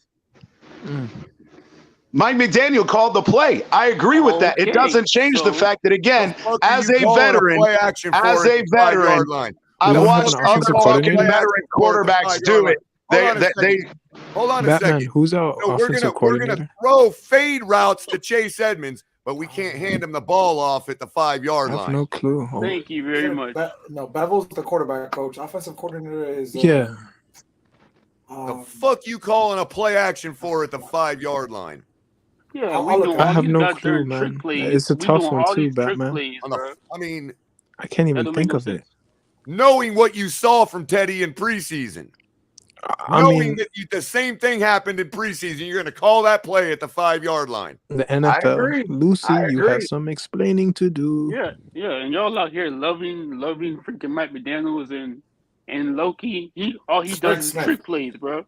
All he does is I called out Mike McDaniel on fucking Larry's show earlier. I'm sick and tired of saying that he's going to sit here and put guys in the position. When Colors brought it up too, why in the fuck are we throwing to Cedric Wilson? And then why are you going to bring in Tanner Connor when you have fucking Mike Gesicki? But yet everybody sat here and said you're going to put the right players in the right position. A trade package. Thank you, CT. Crucial drive of the play. We're down by 2. Okay, we're driving. And you're going to take that opportunity to test out what you got in Tanner Connor. Yeah, bro, that's fucking stupid, man. Ridiculous. Absolutely fucking ridiculous. And people want to talk about the defense and but you couldn't use this game. But you couldn't use this game to test out what you had in Skyler from the beginning. Hey, all you gotta do is Skyler, bro, just spread it out, man. You know what I'm saying? Just spread it out. We had to waste our time with Teddy all week for 10 days. When you're going to put Tanner Connor in and try him out in the middle of the game. I had been saying it, but no one wanted to hear it. 10 days. We lost that game yesterday because of Mike McDaniel, period. You're right about All that. on coaching. And Crossman, but that's on Mike McDaniel for fucking retaining the dumb No, it motherfucker. all goes to Mike McDaniel. Okay, all of it. Hey, people I'm love still this trying to Chris figure Greer. out how the fuck Crossman is Just like all telling of it these went to fucking. Flores. All I That's have an crazy. We issue don't even with have an is owner right now. Crossman. I don't know what the fuck you're teaching these guys as far as special talk teams. about Chris Greer making him do all this other stuff, but Chris Greer couldn't have been the one that put Jesse Davis on the field. Love your Yeah, double you know why? standard, by the way. Guess what? Hey, Color, guess what? Chris Greer's not the one that called the plays either. That's true. And Stephen Ross, he's man, right, he we ain't don't. got no owner right now. No, but That's just the like I wicked said part. earlier, I think part of that again is on both Flores and Greer. If you know fucking Jesse Davis was not going to have the meniscus surgery because he didn't want to sit out, you shouldn't have put his ass on the field. And if that's the case, you should have brought somebody else in that you could fucking trust. Just like right now with Eichenberg, we sat here and we played all this bullshit. For the same reason they put Teddy on the field, because you don't put $4 million on the bench. I would like to have $4 million. Well, then maybe Greer shouldn't have paid his ass $4 million fucking dollars. Oh, well, maybe he shouldn't have got two of his ribs broken. Oh, let's all put the blame where it belongs. Thank you for getting there, CT. Wait, I'm not okay. No, Teddy needed, like, I understand the Dolphins wanting to pay Teddy $10 million, actually. It was because obviously Tua's been hurt before, and you want to have a quarterback to fall in place in case of that situation. And that's what happened. Tua got the concussion. Teddy got prepped. I understand what they wanted to do from Teddy. Did we all want Skyler? Yes. We all wanted Skyler to get the start. He wasn't going to get Got what they wanted. But exactly. Now, that being said, Skyler this week is going to have a full week of prep with the starters, with all the starters. Yeah, hopefully Tanner Connor will too. And I'm still listen. I'm hoping that Tyree can play. I know supposedly today he was looking much better. I know he went a walking boot after the game yesterday. Supposedly Waddle, somebody said Waddle re-aggravated his injury, his groin. I'm hoping, Skyler has all the weapons available so we could go to this game with our heads up high, and thinking we still could win this game. It's gonna be a hard game for the defense, and I understand we don't want to hear that, but it's gonna be a hard game for the defense. But if we can put up points, on the Vikings, then it could be a good toe-to-toe, and we could win this game. We can win this game. And But Batman, I got news for you, Batman. Every single week, yet we keep refusing to put up points. Well, guess what? Dalvin Cook is going to run right through our defense, and we are going to lose this ball game. I don't feel good with the Vikings this week. I really don't. Yeah, that's going to be a tough task to stop. But we are not going to be able to keep up because we cannot score points. It don't matter who our quarterback is. It don't matter who our coach is. It doesn't matter any of that shit for the last 25 years. We cannot score points. It's chilling by me, though. If we lose this game, if we lose this game, bro, real talk, I'm chilling with it because you know why? We could win through the month of November, December. And those are the special months that make winners winners. I know it sounds crazy, but go 3-3 might be tough. We might go at each other, no doubt. By the way, Mike Gesicki was not hurt because Mike Gesicki caught a pass across the middle in junk time at the end of the game. Don't even go there.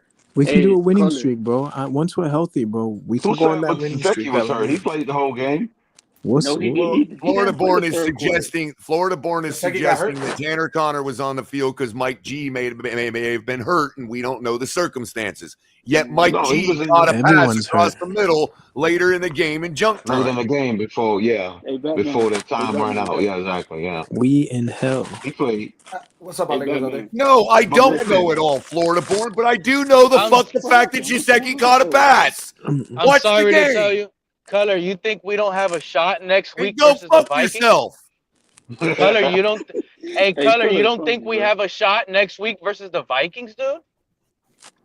Are you serious? They got a good run game. I'm dead serious. I don't feel comfortable. I really want to know if we have a shot. We do have a shot. We do have a shot. We do have a shot. We always have a shot. We do. But I'm telling you right now, I truly don't. Wait a minute. I don't feel comfortable with I got to Skyler. say something real quick. And Florida Born, for somebody who stood up for your fuck ass, okay, you think I don't see you trashing me on other people's shit? Yeah, go fuck yourself. I do know it all. Hey, Color, you do know it all. That's why I'm asking you, bro. You do. That's why I'm asking you. You really After believe I that? Because stood I'm up for telling your you. fuck ass. After I stood up for your fuck ass, you little What pussy happened here? bitch. Let me explain something to you, Smoke, Color. color. Let's smoke one together, bro. We gonna smoke. Light Color. up. Let's get it. Color. We just Color. gotta Let me vibe. explain something to you. Hold on, real quick. I don't mean. Lakers all day. Lakers all day's been trying to get a question out. Hey, No, hold on, man. Batman, I let want me to say this. go ahead, man. Oh, did I stand No, up for the my wrong person? Did I stand up for somebody that was faking it? Let Were me- you faking all that shit? Or were you really bullied? You pussy bitch. Hey, Batman, I got a silver lining. I got a silver Bro, they all lining. talk about you, Color. And you know that, Color. They all Pete. talk about you. Hold on, Pete. I was going to tell Batman the silver lining. Batman, I got a silver lining. Every game that I showed up at a Dolphins game, one team has I scored ain't at a least 40 goddamn points. secretary. I don't At have to least show 40 you points. receipts. I'm a So I'm fucking showing up grown the man. next week's game. Okay? And why don't Somebody's you going to start have to score acting like 40 one? points. Hey, Somebody's scoring 40. Somebody's scoring 40. Somebody's Crypto, scoring 40. Hey, Crypto. Hey, Crypto, I knew you were at the game, and I was waiting for the fourth quarter magic from Skyler to somehow bring us back. Lakers all day. Yeah, Talk to me. the I know you've been field goal trying to kicker get didn't it. I was give like, us the I ball. need it. I need it. Hey, Batman. Oh, he needs that SpongeBob and water. It wasn't He needs available. Guys, We didn't have Lakers all enough day's been time. trying to say something for about 3 minutes. Hold on, give him a second. All right, listen, y'all boys. Okay, Skyler look. didn't have no time. Hey, listen, Oh, bro. my bad. Hey, listen, bro. Okay, look. If I see Mike McDaniels do another trick play, bro, how many trick plays did he do You know in the where the first, fuck He got a second, couple, but that and Tyreek one third? was nice. That double handoff threatening was me, nice. Florida He boy. don't Nah, even throw man. the ball. I'm sick of Tyreek. these trick Florida plays, boy. Lakers, bro. You know where the Lakers fuck all I'm day. at every Lakers fucking all Sunday. day. Lakers all day. That's a Yeah. good Miami point. Heat all day. That adds to my point that I didn't even bring up, to the point where I said Mike McDaniel clearly looked like he ran out of plays for Skylar Thompson. Bro, That's why all he these was trick running it plays, too man. much. Because all those trick plays, it clearly showed he didn't Bro, have plays enough for Skylar. He wasn't prepared for Skylar. no, bro. That's why I'm These trying to trick tell plays. Iceman to calm down with Skylar. Because now, with a full week of preparation, I wholeheartedly believe, Color. Now, listen to me. We're going to beat the Vikings at home. It's going to be a 5-touchdown performance, bro. Listen to what I'm telling you, Hey, Color. Pete. Listen Well, to Pete, me. A somebody's got to full score week of 5 practice with touchdowns. this guy after what we just I'll saw be in the on a building, Pete. limited That's the playbook. reason. On a limited playbook, bro. Listen to what Those Lakers Dolphin just said. fans are gonna Too go many crazy trick then, plays. Pete. It's Welcome, about to RJ. go How's it going, crazy. RJ? It's about to I'll go see you crazy. later, I Pete. feel it. Hey, yo, I Pete. know what I'm telling Thank you. you for the RJ. Thank you for the Now, donation. now I got Right a through the serious runner with the question. jersey. I Thank got you, a RJ. serious question, because I know there's some guys. I'm trying to tell you something, Pete. But go ahead. RJ. Justin Jefferson scoring 4 touchdowns in that Hey, game. I got a bro. serious question. Now that we What's the know question? Skyler had no practice reps with the first teams, now that we know that, right? Now that we Yeah. know the Mhm. majority of the starters that two call me so much. Somebody kidnapped Pete. No, man, they keep calling me, and I don't even want to deal with nobody. It's Dolphin time. I'm trying to lift you guys up for real, because what I see coming is beautiful. Now that we know we dealt with all the injuries with Skyler, limited practice reps, he had no timing, all of that issues. Now ask yourself, how did Skyler really look? You could be the next Tom Hey, Brady. he look. You never know. People. 7th Okay, look. round. Hey, yo, Pete. Let me tell you something He right looked now, like a bro. rookie. He looked like a rookie. I'm not He talking How did trash. he really Like look? a rookie. He I'm looked saying like a he look rookie. He gets all Let the me tell you snaps why. too. This week. Because And I look. know he's much better. He's much better than Mhm. that. He's much better than that. But he looked No, like a he rookie. is. Y'all, we see him in preseason, right? And Yeah, people he don't looked good. understand that. That it's his first regular season game with the one with the first string. You feel me? Those You know what I'm butterflies saying? were probably pain in his stomach. So for and sure. and people don't understand that. People don't understand that the Dolphins had all this time to get ready for the Jets. I'd be shitting You bricks feel if me? I was him. And we Yeah, out they had here. 10 days, 10 We weeks. had all these time Well, to get that being ready. said, too, Skyler did say in an interview, he did say that every single game. Now, granted, you're not getting the reps with the ones and twos. You're getting reps with 3s and 4s and 5s. Now, my thing is, he said that he prepares every single game, week to week. He prepares like he's going to be the starter for that game. He did I say like that Well, mentality. he did say- That's a good that's what he said he got mentality. mad. And that's good, but the reps do matter. The reps do, exactly. There's probably veterans out there, backup quarterbacks. They just sit on the bench. They don't think they're gonna play. They don't prepare like that, and then they just come. Teddy Bridgewater. Hey, nah, but We can always get I'm not gonna knock down Teddy like that. Nah. If Skyler comes out and balls out, I will be the first one to say sorry. To say I was wrong. Thank you. But I doubt it. I'm sorry. I just don't see it. Tua shows You don't see it? Wow. I don't know. Wait a why. minute. How many games has he played this season? Who? Skyler. He's about to play his first career one this Sunday. What you talking about? First career? Why are we acting like Skyler played like 300 for him games as a already? starter. That's what I'm trying to figure out. His career. Hey, do you know why? Technically, Teddy gets the loss, right? Technically, right? And why did Teddy gets the can I loss? ask you a question? I'm asking because that's how you. That's how it is, right? Can I ask you a Hell question? yeah. He started the game. He left the game behind. Yes. Wait, Gets Teddy's loss. Why does everybody have to say he looked like a third string QB? Why can't we just say he looked like a rookie who's never played one ball game? The picks and the rounds don't matter. Like I think Lewis. Why do said we that have to continue? Why do we have to continue? Why do we have to continue to be reminded that he's QB3? Because I think a lot of people got upset, especially those who were Teddy fans. That no, I don't think it has anything to do with Teddy. It's not no Teddy. I think it's Teddy and Tua. It's people. People wanted to act like he should have been QB1, and again, I pointed it out. I like this play. Again, he didn't lose us the game. He didn't win us the game. If you think he looked like a QB3 yesterday, then go ahead and pull up Reed Sinnett, okay, and we'll go with him instead.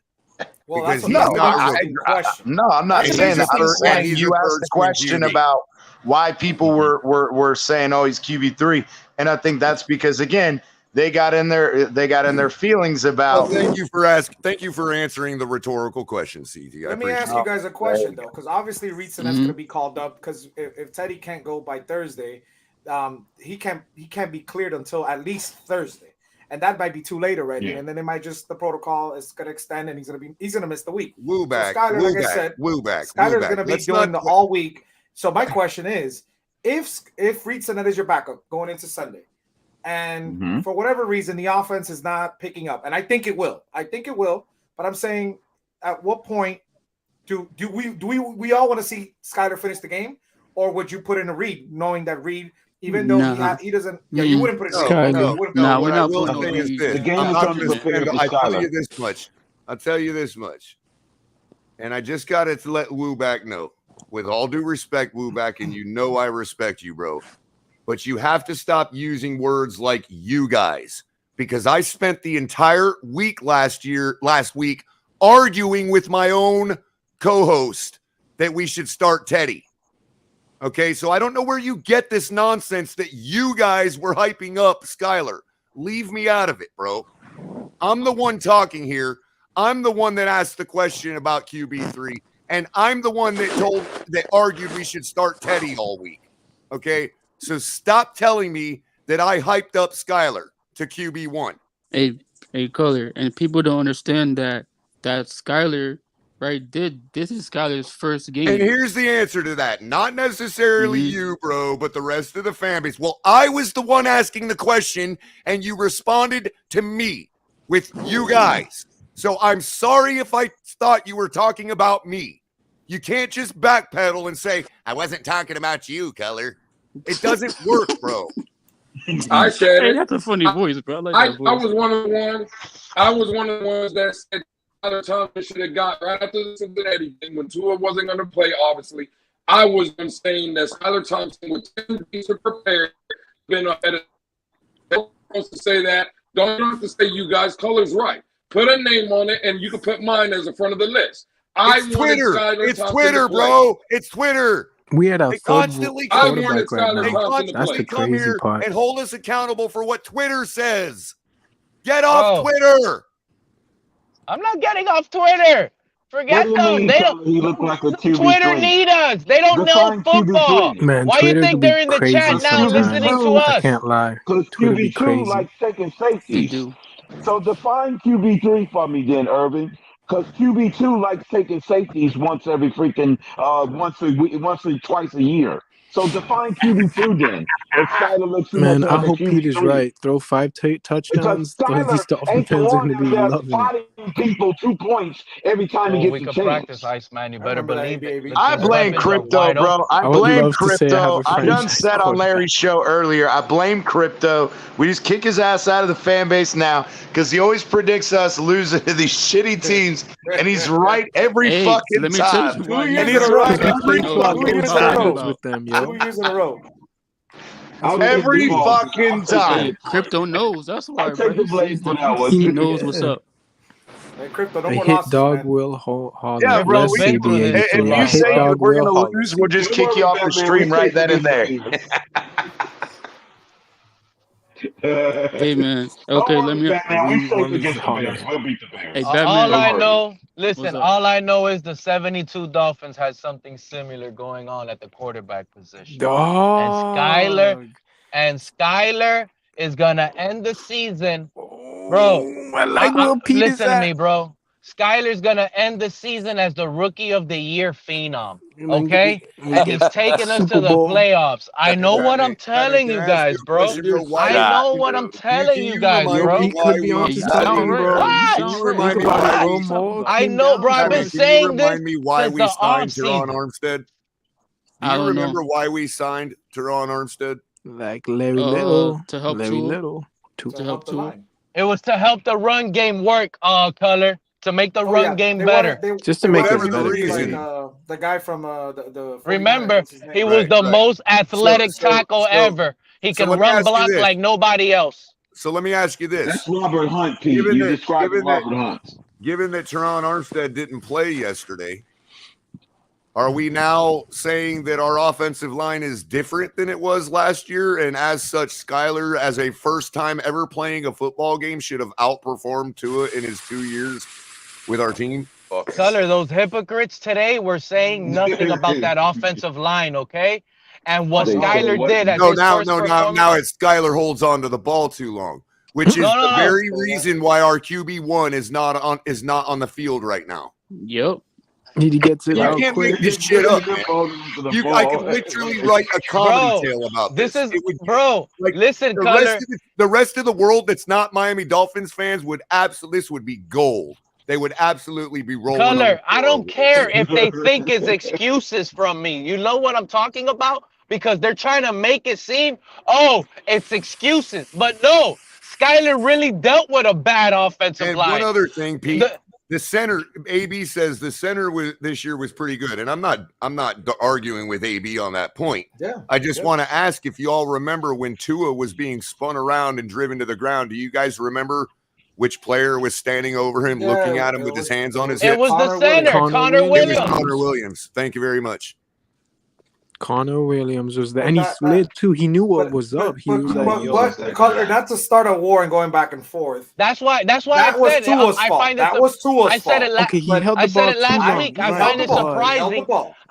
I said it last week. I find it surprising nobody's blaming the center or the left guard turned No, center. because that's Tua's what I fault. said. This That's is two Tua's completely fault, different man. plays. Okay, It's okay. two completely different plays. Like one play, the right tackle didn't do shit, and then the other one, Tua held the ball. That's it. Right. Yeah, that was Tua's fault. That was some bullshit.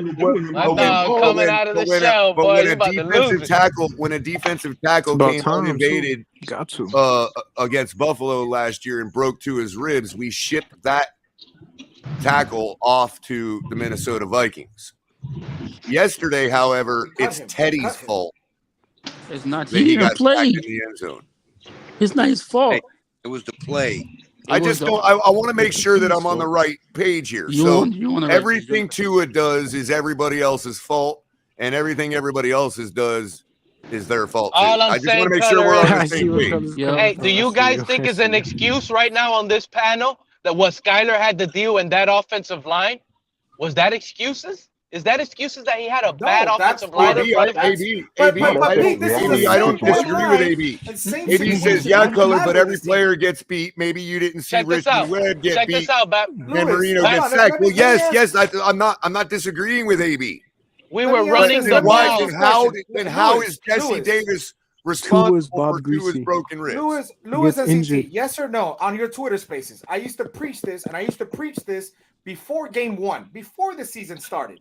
And I said, look, I don't want a perfect line. I want an average line. And in the first 2 games, yeah, we look good. We didn't look bad. We actually looked pretty average.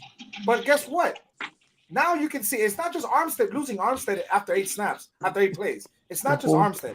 But the line is not. It's like, I understand we brought a coaching staff, and I understand I gotta give credit. Okay, some players they might have gotten better, but our line is not average, and that's gonna be affected. It don't matter who you got to Man, can you pause right there, please? So it's not an excuse. Souvenirs are calling this an excuse. Hold on. Pause right there, Batman. And now go back and reevaluate the rookie's first game performance, please. Can you do that? Do you have that capacity? CB83, we Do you have have that depth, bro. capacity? What? CB, we have depth, bro. We have depth on the offensive line, CB. Yeah, we but do, bro. I know they're not big names. It's not good. I can't hear It's not that it's CB. good names because that's not good play. Your depth is not. I don't hear CB. What happened to Jones? Robert Jones. Why didn't he play? Why don't we put this guy that we just brought from the practice squad? Every one of these questions are a question for Mike McDaniel, not Skylar Thompson. It's not, but I'm not putting blame on Skylar. Bro, Skylar is not the coach. Brought in Snell. Brought in all these Skylar is guys. not the Part of coach. this guy Snell, why is not? If Like, he's that's hurt, why I'm- okay. Robert Jones should be playing, and if you're not going to do a solidify, and you don't want to move Robert Liam? Hunt to right tackle, Oh. and put Robert Jones at right guard, at least for a temporary fix, you got I to like do that something. right there. You got to do a I temporary. have no and problem. I've always been opposed of moving Robert Hunt from right guard. I like him at right guard. But if you're gonna put a Robert Snell, some guy you just picked off the street 2 weeks ago, and he's starting over Robert Jones, and I thought Robert Jones looked solid in that last game before he got hurt against the Patriots last season. Well, tell that to Q because Q's wondering why Tua was able to go 3-0 with the same O line, but I'm trying to say it's not anymore. He was 3-1. Armstead got injured. Robert Jones was not out there. It was literally last year's offensive line. And let me tell y'all what's going on. These Tuaniers think that we didn't have offensive line issues because with a deficit. Listen, they think we don't have offensive line issues because the run game Mostert had a good day. We were running Mostert when we really needed to pass the ball. In obvious passing situations, he was still running the ball. What were we doing? I agree. Are we supposed to? So are we supposed to be happy? Oh, we got over 100. Robert Who cares? Give me over 100 and a win. We're setting the record straight. Wait, we don't have Tom McKinley? We cut him. Oh my God, I forgot about that. See, my thing is I just think it's funny. Kinley We want to doesn't talk fit this about game. excuses and this, that, and the other, right? So last year when we pointed out bad offensive line play, drops, and everything else, oh, well, Tua has to overcome that. But then Skylar turns around, and now all of a sudden the same people saying that those were quote-unquote excuses for Tua and his lack of ability, and then we're going to turn around and give the same fucking excuses to Skylar. Put a name on it, CG. You know Put why a name it's on not it. true? Because Skylar looked better yesterday than Tua did all year last year. That's why that's not 100%. true. Yeah. That's a I don't know, bro. Like, I don't know about that. Bro, I agree with that 100%. Let me tell y'all something. The way that Skylar Thompson just drops back, his drop back is beautiful to me. Tua doesn't do it like that. because he's Dropping back, throwing wobbly he can sling it. passes. Bro, Tua does Throwing not drop back inaccurate 7 behind the steps wide that way, receiver bro. passes. He does not, bro. Thrown passes. Underthrown passes. It literally looks like real football is back in Miami with Skylar. All 22 will He prove played it. like a rookie. He played like a rookie. He played like a rookie, yeah. Take away He's the been a stats. rookie, bro. Like, can we stop saying he's trash? He's not trash. Rookie. I'm not saying he's trash. No one's I saying he's just wanted to trash. point out the hypocrisy. The thing is, the thing is with Skylar Thompson, you have to give him his due process. First of all, let him get his reps with the first round, the number ones. Thank you. Give him a legitimate look Yeah, with the man. number one. Teddy took all the ones because he was already anointed. The That's backup. true. That's true. Yeah. Skylar Thompson was the scout guy since he's been on the team. Well, So Skyler, you give that dude an opportunity to give his due process to get with the number ones and see where he can see how and I think he'll do really well.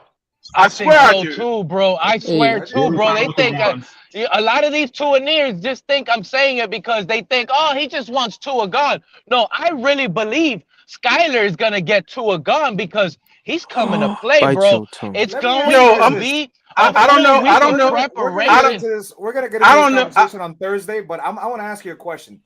If Armstead is not playing or he plays hurt, how good is their D line? We're gonna talk about this on Thursday, but how good is the Vikings D line? Bro, the I'd Vikings, love to do it, the Batman. Vikings Check just your allowed the text, bro. Chicago Bring that Bears up. to put up Bring that 22 up, bro. points on them. The Bring Chicago that up. Bears You said just wash put up hands and 22 sanitize. points against the Vikings on Sunday. And this is the They Bears with recovered. no offense. Think about what Skyler, Hill, and Waddle are about to do to the Vikings, bro. Listen to me. We need Tua to Can run we X keep them out of Bayern. the end zone? That's the key, Pete. We are not gonna win. I The sent Bears you that have on a worse 22. defense Let's than go. us, Let's and they run only it, put up Batman. 27. Are you aware? And I'll fucking Bro, tear Kirk his ass Cousins apart like last people week. wanted to tear fucking Hey, two apart. And we can Kirk fucking talk Cousins about it. yesterday started the game like 17 for 17 versus the Bears. I'm sorry to tell you, he's not doing that against us. He's not doing that at If we lose to the all. Vikings, then That's we know not the happening. comparisons. The All right, thing I is, hope the you're right, issue that Pete. I got, CT is Like I said, somebody's got to score 40 points, and I hope it's the Dolphins. Because It's my somebody's theory video, guarantees 40 and I'm gonna points. get. I My don't Hey, if want you to. I can't don't want do to it get on a. stream, if you I don't can't want to do get it a on copyright stream, strike. let people, Yeah, then let people stay behind backstage, and we'll do it backstage then. Yeah, because I don't want to I get it. I strike. get it. Yeah, I get it. I get it. Yeah, I got you. Hey, hey, did by chance did anybody when they before the season started, I don't know, I guess it was a beat writer or a network who asked Mike McDaniel and Greer while they were sitting right next to each other, what do you got? Do you guys really like Skylar? They looked at each other like fucking deer in the headlights, like it was ready to kiss each other in the fucking mouth. They know what they got in Skylar. Skylar's the fucking man. Hey, you know why They got dude. They had "I love you" fucking looks in their eyes when they looked at each other. They know exactly what they got in his Skylar. post-game interview. I'm impressed by his post-game interview. I'm not answering that. I Man, got to go Mike back be to the smiling for film. everything I'm not he be doing that. talking I got to about. go back to the film. I Hey, don't want to Monty, say this. do you know I'm why? going back to the film. This guy's going back to work, buddy. And when he gets first-team reps, it's, bro, wait till Skyler. Go ahead, bro. Y'all don't Let's see. even No, understand. it's just Raiders are up 14-0 against Kansas City. Quick update: Monday Night Football. Raiders are 14-0. All second quarter. that means is Batman is the score going to be 50-40 Hey, at the end of the hey, game. yo, Monty. Chiefs. The reason why, hey, listen, hey, yo, Monty. Look, the reason why you said that is because you know why? They saw Skyler in the combine, right? They saw him do this in the combine. They know what he got. You know what I mean? Actually, they know what they have in Skylar Thompson. You feel me? They never Exactly. They never saw what they never saw what Tua had because guess what? He couldn't. You know what I'm saying? He didn't have a combine, no pro day, nothing. But that's what I'm saying. But listen, people don't understand that if Tua did have a combine, people would have been saying he's trash because you know what I'm saying? Like they don't really. Can I follow up that, Lakers? Can I make a go ahead. real quick Go Occam's ahead. razor if-then statement, guys? You ready for Let's this do one? it. I love Last let's do year, it. what was arguably the game that ended our season that pretty much just ripped it all out? Doesn't matter whose fault it was. I'm not gonna sit here and litigate that. The Titans game, right? The Titans, right? And what was the biggest narrative that came out of that game? That biggest anti-Tua narrative that came out of that game? That he can't throw in bad weather. That he can't throw in the cold weather. That They say he can't throw a 50-yarder, but he cold, threw a wet football, right? 62-yarder, ladies and gentlemen. Don't forget about Skylar that. Thompson, ladies and gentlemen, was born and raised in Palmyra, Missouri, and played football in Kansas. Oh, that guy has seen a blizzard before. Thank God. He's played in ice. That man, pun intended. And he's played in ice. He's played in a pro style offense in fucking college. Shit, Thank you. A lot of this fan base thinks entire the season is life. over. His entire life. it's probably Look, guys, just started. when you and I, when we were kids and we went on in the backyard and acted like we were Dan Marino tossing the ball around, okay? When Skylar did that, it was in ice of Missouri. Yo, y'all better go watch some Skylar. And I would challenge anybody. I would challenge anybody to go back and look at that Kansas State game against LSU. He beat the shit out of LSU. Well, yeah, I but hope what y'all I'm right, saying though. though, as far as Lakers comment though, Lakers, if you're gonna make the in-fan statement about him going into having the combine, the only way he would be able to fucking been at the combine was had he not gotten injured. And if he didn't get injured, we wouldn't have been able to draft him, period. He would have gone number one. End of story. Historic. I'm going to go historic. Amen, CT. Amen. Amen. And Mountie, I'm going to go historic. Why did we get knocked out of the playoffs by the Buffalo Bills every single year? Because we played in the cold of Buffalo. Oh, God. Hey, listen, if you're not an all-weather fucking player, I don't need you. You got to be able to play in bad elements. Let me ask y'all a question. It's a reality. Our season was lost because we couldn't play in cold weather. Now we've got a quarterback that was born and raised in ice. Hey, let me ask y'all a question though. That's not gassing anybody up. That's speaking a reality. Mm-hmm. Go ahead, and check this out. Lakers wanted to respond to me, so let him go ahead, please. No. You right? No. I'm not gonna respond to you because you're actually right. You know what I'm saying? But let's say Tua come back, like not this game, but probably like 2 weeks in advance. You know what I'm saying? What if he comes back, right? And what if like he gets hurt again? You know what I'm saying? And what are people gonna say? You know what I'm saying? Like, are we saying, do we keep Tua or do we let him go? Let him go because he's too much of a liability. He wants to play. Listen. He's spending the company money, man. He's spending the church money. If he gets hurt again, he's got to go.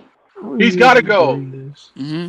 You're spending the church money, man. We're gonna let him go per se because we still have him under contract till next year. So unless we trade him or something, that's one thing. But if he gets hurt again, that's what I meant. That's what I meant. He's second. He's a backup or something. Yeah, you Skylar Thompson. He wants to be here. Skylar Thompson has shown me what he's got the right stuff in preseason. $100 million contract. Oh hell no, hell no. Hell no, he get backup money. You get fucking back. You get backup money or buy. I'm coming after And y'all. then on top of that, Skylar is going to be cheap for the next 4 years. 3 actually, because he was a 7th rounder. We only have the 4th year option on him. We just moving away from Tua. We only have 3 years. This is crazy. Okay, exactly. And we can take that money. We can take that money and shore up other places. No, Mountie, no. See, this is where I get tired of this argument. Oh, we can take this money. Nah, we had money this year to take and improve our roster, and Greer sat on his fucking thumb up his ass and was like, "Nah, I'm good with what we got. I'm good with what we got." I agree with you, CT, but let's be fair that the fans were like trusting Greer at the time. Because they didn't, it's like he did get I've been calling for Greer's head for 2 fucking years, bro. Because number one, he doesn't have a fucking backbone. Nah, he doesn't have a backbone. And I tried to be the voice of reason. I tried to set y'all's expectation right by warning you all off season that we didn't bring in all these coaches to go get veteran offensive linemen. Here we are. Agreed, and I'm the one that said again in the offseason, bro, you wanted to sit on his thumbs with this fucking offensive line. And the thing is he did the same shit for the last 2 fucking years. CT, we had to gather up the money for our 4th-string quarterback somehow. Didn't you see him yesterday throwing the ball back to Tua or back to Skylar? Oh my God, it's crazy, dude. The fact that again, we had to gather up all that money for running backs to throw the fade routes to him in the back of the end zone, or we got to fucking pay fucking Cedric Wilson $23 fucking million when even when he was healthy in the first 3 games, we still had fucking what's his name, Sherfield, and fucking what's the other one? I remember Craycraft. And we still had fucking Craycraft and Sherfield playing over Cedric Wilson that we played $23 million. To correct everybody from I earlier, love Craycraft. believe Don't it get was me wrong. Cedric I love Wilson. Craycraft. I But think I'm it just was Cedric saying. Wilson that got it bounced off his face mask early in the game. It was Cedric Wilson, I think, that dropped it was that. Cedric. It was Cedric. It was like right in the corner, right? That was my mistake. I thought it was Waddle. Yeah. But the Meanwhile, thing is, though, what I have the problem with Color, real quick, though. Meanwhile, Craycraft is busy catching touchdowns and nobody wants to Yeah, throw the exactly. ball to But him. here's my thing, though, is the argument about this whole bullshit. So win. y'all have no problem. Y'all have no problem saying, hey, Cedric Wilson, sit the fuck down on the bench while we play these other guys. But then we got other fucking players that are out there that got quote unquote big contracts you don't want to sit when we still have guys behind them that are out playing them. No, we were just saying it was Chris Greer making that decision. We didn't say we agreed with it. No, I know, but that's what I'm saying. I disagree.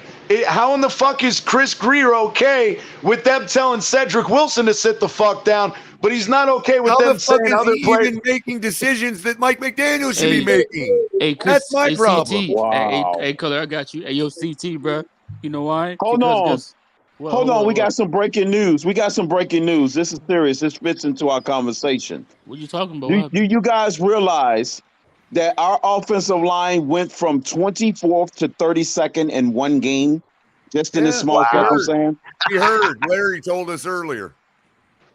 We went from 20. We had to be atrocious to drop 8 slots in one game in a 5-game sample size. As soon as fucking Armstead went out, bro, it was done. Now, please do us the favor and reevaluate your perspective on Skyler from that new information. Now We don't have to him.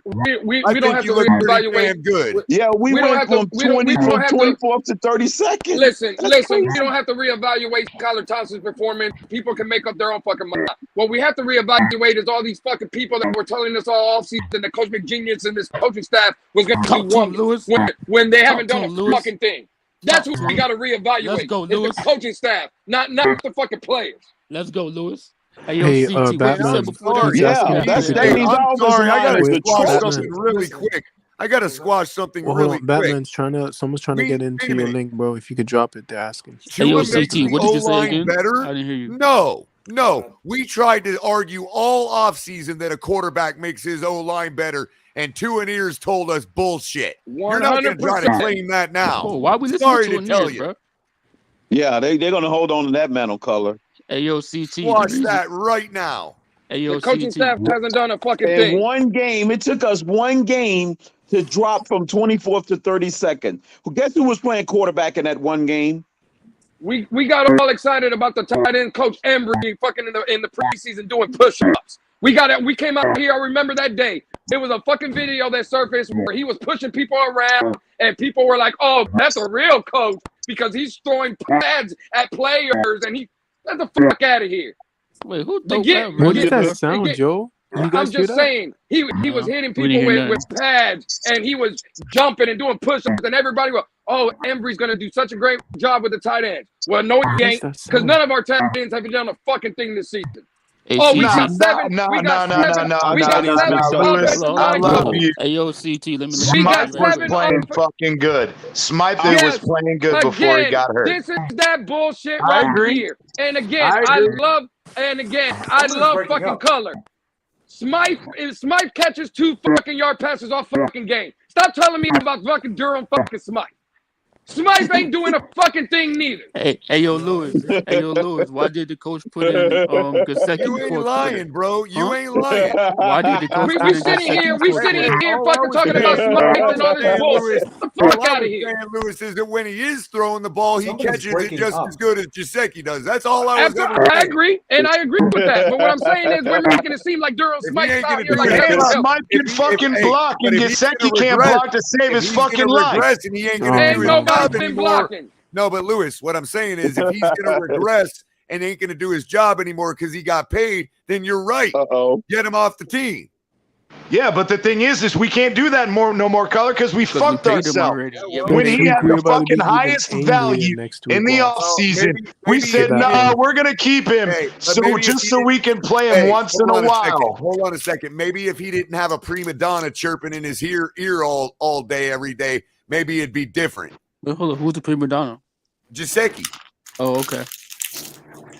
ACT. I mean, let me ask you a question. I'm telling you guys all off season that Giseki was the poison in that locker room, but nobody wants to believe it. Let me ask you a question. Let me ask you a question. My thing is, I understand we don't like to do this human aspect of it, but you're Mike Gesicki, okay? Oh, you know you're a top. You could be a top 10 pass catcher as far as tight ends in the league. You're on a contract year. You want to get paid, and you're being used like this. Granted, it's all about winning. That's what you want to do. You want use like what, a tight end? Right, but what I'm saying is like they're really misusing him, like really bad. Yeah, but the thing is Batman, you're forgetting that there is a select, limited amount of teams in the NFL that run a scheme that would allow Gesicki to be successful. Check That's this out, the issue. Batman. Check this out, Batman. Last week I said heading into the Jets game, now that we have Teddy, I don't think he's complaining. I said I bet Gesicki gets more snaps. And guess what? Gesicki with Teddy and Skyler got more snaps. He's just not a Tua type guy. It just really isn't. Some players aren't meant for one another. CT's right. That style that CT's referring to is called backyard Aaron Rodgers football. Yes, which is why I said the Packers. Oh no! So there's three teams that would benefit from Gesicki and his the way he's successful. But not us, because of Tua. The Packers, the Vikings, and Arizona. The Packers, Vikings, and Arizona, because the Vikings use Thielen in the same way. They used to use Robert Tonyan in the same way, but Robert Tonyan can actually block too. So that's kind of an unfair assessment there. What about the Chargers? What about Chargers? Bro, by the way. Nah, because the Chargers are not going to use him at tight end. The Chargers are going to use him as a slot receiver, not a tight end. This weekend, CT. What about Tom Brady, though? Aaron Rodgers is still throwing touchdowns to Mercedes Lewis, dude. Do you believe that shit? Exactly. Mercedes Lewis has been around for fucking like 15, 18 I know. I missed that 1 week every year that Aaron Rodgers throws a touchdown to him, and I miss it every freaking week, man. Yeah. ACT. You might want to put him on your fantasy team. No, you missed it, Crypto. He only gets one a year, bro. Hey, my bad, y'all. Lakers been trying to say this for a while. Go ahead, Lakers. ACT, bro. The reason why your last comment, the reason why is because guess what? Our coach doesn't have the balls. That's why. That's the reason why, bro. Damn. I don't know about that. I think that again, they just like color, and we've all brought this up multiple times. When you put money into a spot, they paid Cedric. We have Chase Edmonds out of the backfield. We had all these guys that supposedly were going to come in and produce that made Mike Gesicki expendable. The thing is we put our thumb up our ass this offseason and we said, nah, we're going to hold on to him. We're going to see if John Embry can get him to learn how to fucking block. And that failed fucking miserably. And even John Embry said, look, if you can't do everything I'm asking you to do, I don't know how to help you. And the thing is that's where the Dolphins and Greer fucked up, because now that you're in season and you're not using him, his value is fucking plummeted, because all you're showing is that you would rather put in these other guys than Gesicki. So why in the fuck do they want Gesicki if you're not even going to play him? Because we shot ourselves in the foot. Yeah, and people don't realize, is that when Gesicki is playing, the offense does good, but when he's not playing, it does trash. Did you see how? No. See, that's not true though. When Gesicki is in, and if he's blocking, it's still trash. I'm saying it's when he goes out and we throw to him, which we've done occasionally. The thing is again, bro, in the first few games, he had 4 or 5 targets the entire first 3 games. Now, he had 2 targets last week, and I believe he had 2 targets this week. Now, irregardless of whether or not it's 2, whoever, you're telling me you franchise tag the guy and you've given him in 5 weeks, you've given him 11 fucking targets. That is fucking unacceptable as a coaching staff. If you were going to get rid of him, get fucking rid of him. If you're not, then use him. I would tell Gasecki. He's gonna. getting Hey, your listen, money. bro. He might want to leave too. He might want to leave. He might ask for a Shoot. trade. Oh, no. Let him. Let him. He's gonna Listen, ask for if a the trade. Dolphins were I have smart, to if the agree Dolphins with don't want to CD, use him, if the man. Dolphins don't want Mahomes to is bring him looking back, like trash like, tonight, why don't you prep him up for the trade deadline and get something? Yeah, that get offensive something line nice. is looking Now, bad. the other Maybe thing, maybe the we other got a thing, shot for not That's being the dead fuck last on the part, offensive Batman, line. is we What? did do that. In the fucking preseason, he played more than any fucking tight end in the preseason. We tried to I know what the showcase Dolphins. him. I do know what the Dolphins are going to do. I do know what they're going to do. The And reason then we why they're not turned gonna out. but this is the thing. The reason we're not going to trade him now, because what we're going to get for him is probably a fifth. And if he signs a big contract with one of those teams we mentioned, we're going to get a Probably third round Tampa. compensation. We're going to get That's not true, though, Batman, because it all depending on the depends. contract.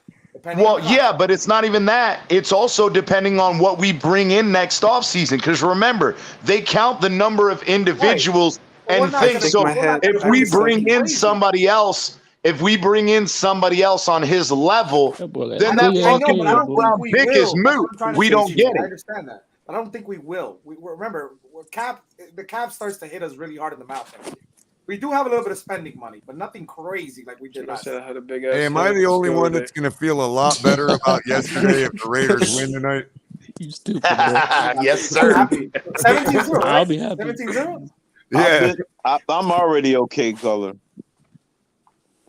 As upset as I am, I'm Regardless still of the happy Raiders. that the Gamecocks kicked Kentucky's ass. So fuck Kentucky. At least it was a decent weekend. It wasn't a good one, but it was decent. Color. What's up with Miami Hurricanes, man? Damn, Lakers. Oh, Kentucky was ranked number 13, what's bro. up with the Miami Hurricanes, man? Stop that. Why are we losing? Stop that. Okay, so Lakers, real quick. Everybody got really excited all of a sudden because of all the all the recruits we were getting, but everybody forgot that we weren't really supposed to launch this year. You know what I mean? So Yeah, but hey, color. Listen, it's low keeper. It's just like the Dolphins too. Everybody gets excited, and then everybody goes back down. yeah, but what I'm saying is the Dolphins were supposed to launch this year. The Canes weren't really supposed to launch this year. Stop. Y'all got to stop shitting on Mario Cristobal, man. Look at the fucking mess. No, stop. Listen, look at the fucking mess that fucking Diaz left fucking Cristobal. And then y'all think that Cristobal is supposed to come and turn this shit into a fucking winner. Stop that. That's what I'm saying. Not a year ago, I was hearing a interview on the radio of why is Travis Kelce not in the game? And he was saying that the boosters didn't want anything to do with football at UM anymore. It's not about they didn't want anything to do with UM. They didn't want it to have anything to do with Diaz because I heard the fucking rumor that Diaz pissed off one of the fucking boosters. Bro, CT, you're spending energy, and it's not what I was trying to say, bro. Okay, I said that the boosters were done with football at UM. Like they didn't want to focus their money on football anymore. Okay, Robert Trainer, and then that we went from that to 6 months later, they hire Mario Cristobal, and we're getting all these 4- and 5-star recruits. So we really weren't supposed to launch this year. It wasn't supposed to be the year yet, but we were looking so good in camp and started off with a 70 burger. Everybody thought, oh, maybe we're just ahead of schedule, and we turned out not to be. Hey, Crypto, you said why is Travis Kelce not playing in the game? Is that what you said, Crypto? Yeah. Oh, it's because he can't block. Don't nobody give a fuck if tight ends can block. You think Kansas City gives a fuck if Travis Kelce can't fucking block? Nope. He's trash, dog. Like they want that man to catch the ball, just like we need Mike Gesicki to catch the ball. I don't give a fuck if Mike Gesicki can't fucking block. You see, this is the problem that I have with our fucking fan base again. Was anyone talking shit when fucking Tua Tagovailoa hit him in Baltimore and he made that great catch? Nope. No, everybody fucking loves Mike fucking Gesicki because that's what Mike Gesicki's here to do is catch the fucking ball, not goddamn block. He did a lot of that in Baltimore. I had front row seats to that performance. That is Tua's best professional catch. Lewis, I'm going to show you. I'm going to show you how that itself is still McDaniel's fault, and this is why. That's what I'm saying, Color. I believe that. I believe it's the coaching staff that's not getting Mike Gesicki the ball. And here's why. Everybody across all fantasy boards yesterday, across all, like, everybody, all the pundits, everybody giving suggestions. Talk to him, Color. Start Gesicki. You know why they were saying that? Because the Jets give up more yardage and more fantasy points. 1,000% Color. And our star tight end got 2 freaking receptions yesterday. 1,000% Color. And that has nothing to do with blocking. He got it. Kelsey got the and score. I brought that up, Lewis, but I was saying scheme-wise, the thing is what they want to do is they want to have a tight end that could do both. Why is Tanner Connor even in the game during a crucial drive where we needed to take the lead? There you go, Iceman. Agreed. He got me one. He got me one. I was talking. I didn't bring this up. But right. Term Smythe is day to day with his hamstring injury. McDaniel said. So we definitely going to see a little bit more of Connor out there, if that is the case going into the game. Because I didn't report that earlier in the beginning of the show. I didn't know that. But now I have a question. If that's the case, then why in the fuck aren't we seeing Hunter Long? What the fuck is going on with Hunter Long? That's a fucking mystery. That's just like Byron Jones' injury. Just to clarify, John Embry ain't getting the fucking job done neither. If Mike McDaniel had Tanner Connor in from the get-go, if Tanner Connor was in the game from the get-go because Mike McDaniel wanted to get him involved, that's one thing. But you wait all game until it's a crucial drive that we need to score on to put this rookie in. Yeah, agreed. Everybody sold us a bag of gold with the coaching staff, and what we got was a bag of shit. That's what we got. Thank you, Lewis. Talk to him, man. They don't know that this coach is trash. No, I think that there are certain things that Mike McDaniel has done great at, and the fact that, again, his nuances, bro. That bench route to a post route, the bench route, setting up the bench route. Bro, everybody in the league does those CT, but everybody in the we making it seem like he invented that. Bro, that's NFL protocol. That's everybody does that. I'm saying he did a good job in scheming those things up. But then there are other ones where you start scratching your head going, what the fuck are you doing? The only thing Mike McDaniel has done since he's been in Miami for me is make me laugh at press conferences. That's the only fucking thing that man has done. I cannot listen to him talk. All right, he's a real funny dude. He's a real funny dude, and he speaks well. Lewis, Wait a minute. Wow. Said the guy's good, the fucking brain is shit. Look, I understand that we got Richard Pryor in the press conference. We could be frustrated as a fan base for losing. I could get it, but our offense, I know it hasn't been there all the games, but our offense looks better, and we are ranked. We are finally ranked. Good. Yeah, we're ranked back then. In 25 years. Oh, we haven't been in 25 years. Now, the fact of the matter is, the offense can move the ball up and down the field. You don't win games in this league by moving the ball up and down the field. The facts of the matter are we had one good quarter in Baltimore. I'm going to reinstate it. We had 13 points offensively against New England. We had 15 against Cincinnati, and we put up 17 yesterday against the Jets. Miss me with this offensive guru and what he's brought to the Miami Dolphins, because he hadn't brought a fucking thing. Hey, yo, you I don't know right about now. that, because I think that, again, other than the Baltimore game, and again, in the Bills game, we did decent. And that's now, we also had, again, with Tua being out part of that Cincy game, yeah, I agree that there's things he should have brought to the table. But at the same time, understanding that, yes, it does take time for this offense to get together. But at the same time, once Tua was out, I feel like there was a large drop off. Contenders don't take long. This is why hold on, Crypto. I got it right here. Crypto. You know what pisses me off, CT? Because every fucking week, now we're going to come out and say the offense is going to take time to gel. But every fucking panel, especially this one on Batman's channel, Batman gives us all the opportunity on Thursday to give score predictions, correct? Yep. Every time a motherfucker opens his mouth, it's 31-17. It's 38-15. It's 30. Why the fuck if it's gonna take time, why do we keep predicting that he's dropping 30 and 40 burgers on everybody?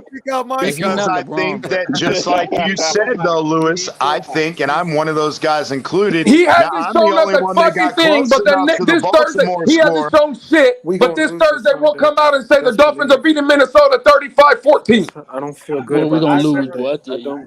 That's pretty much the mantra ever since week need one. Tua back. We're supposed to beat everybody 50-3. Nah, hey, Nah, listen, see, bro. I didn't say anything about a 50 burger until that Ravens game, and I was right with that. However, that put me in a position where, hey, if we can do that 1 week, there's no reason we shouldn't be able to do it every week. Now, the very next fucking week against Buffalo, I do agree that we knew, and even my prediction of Buffalo was only 31 points or 34, and that was because Buffalo's defense is much fucking different than the fucking Ravens defense.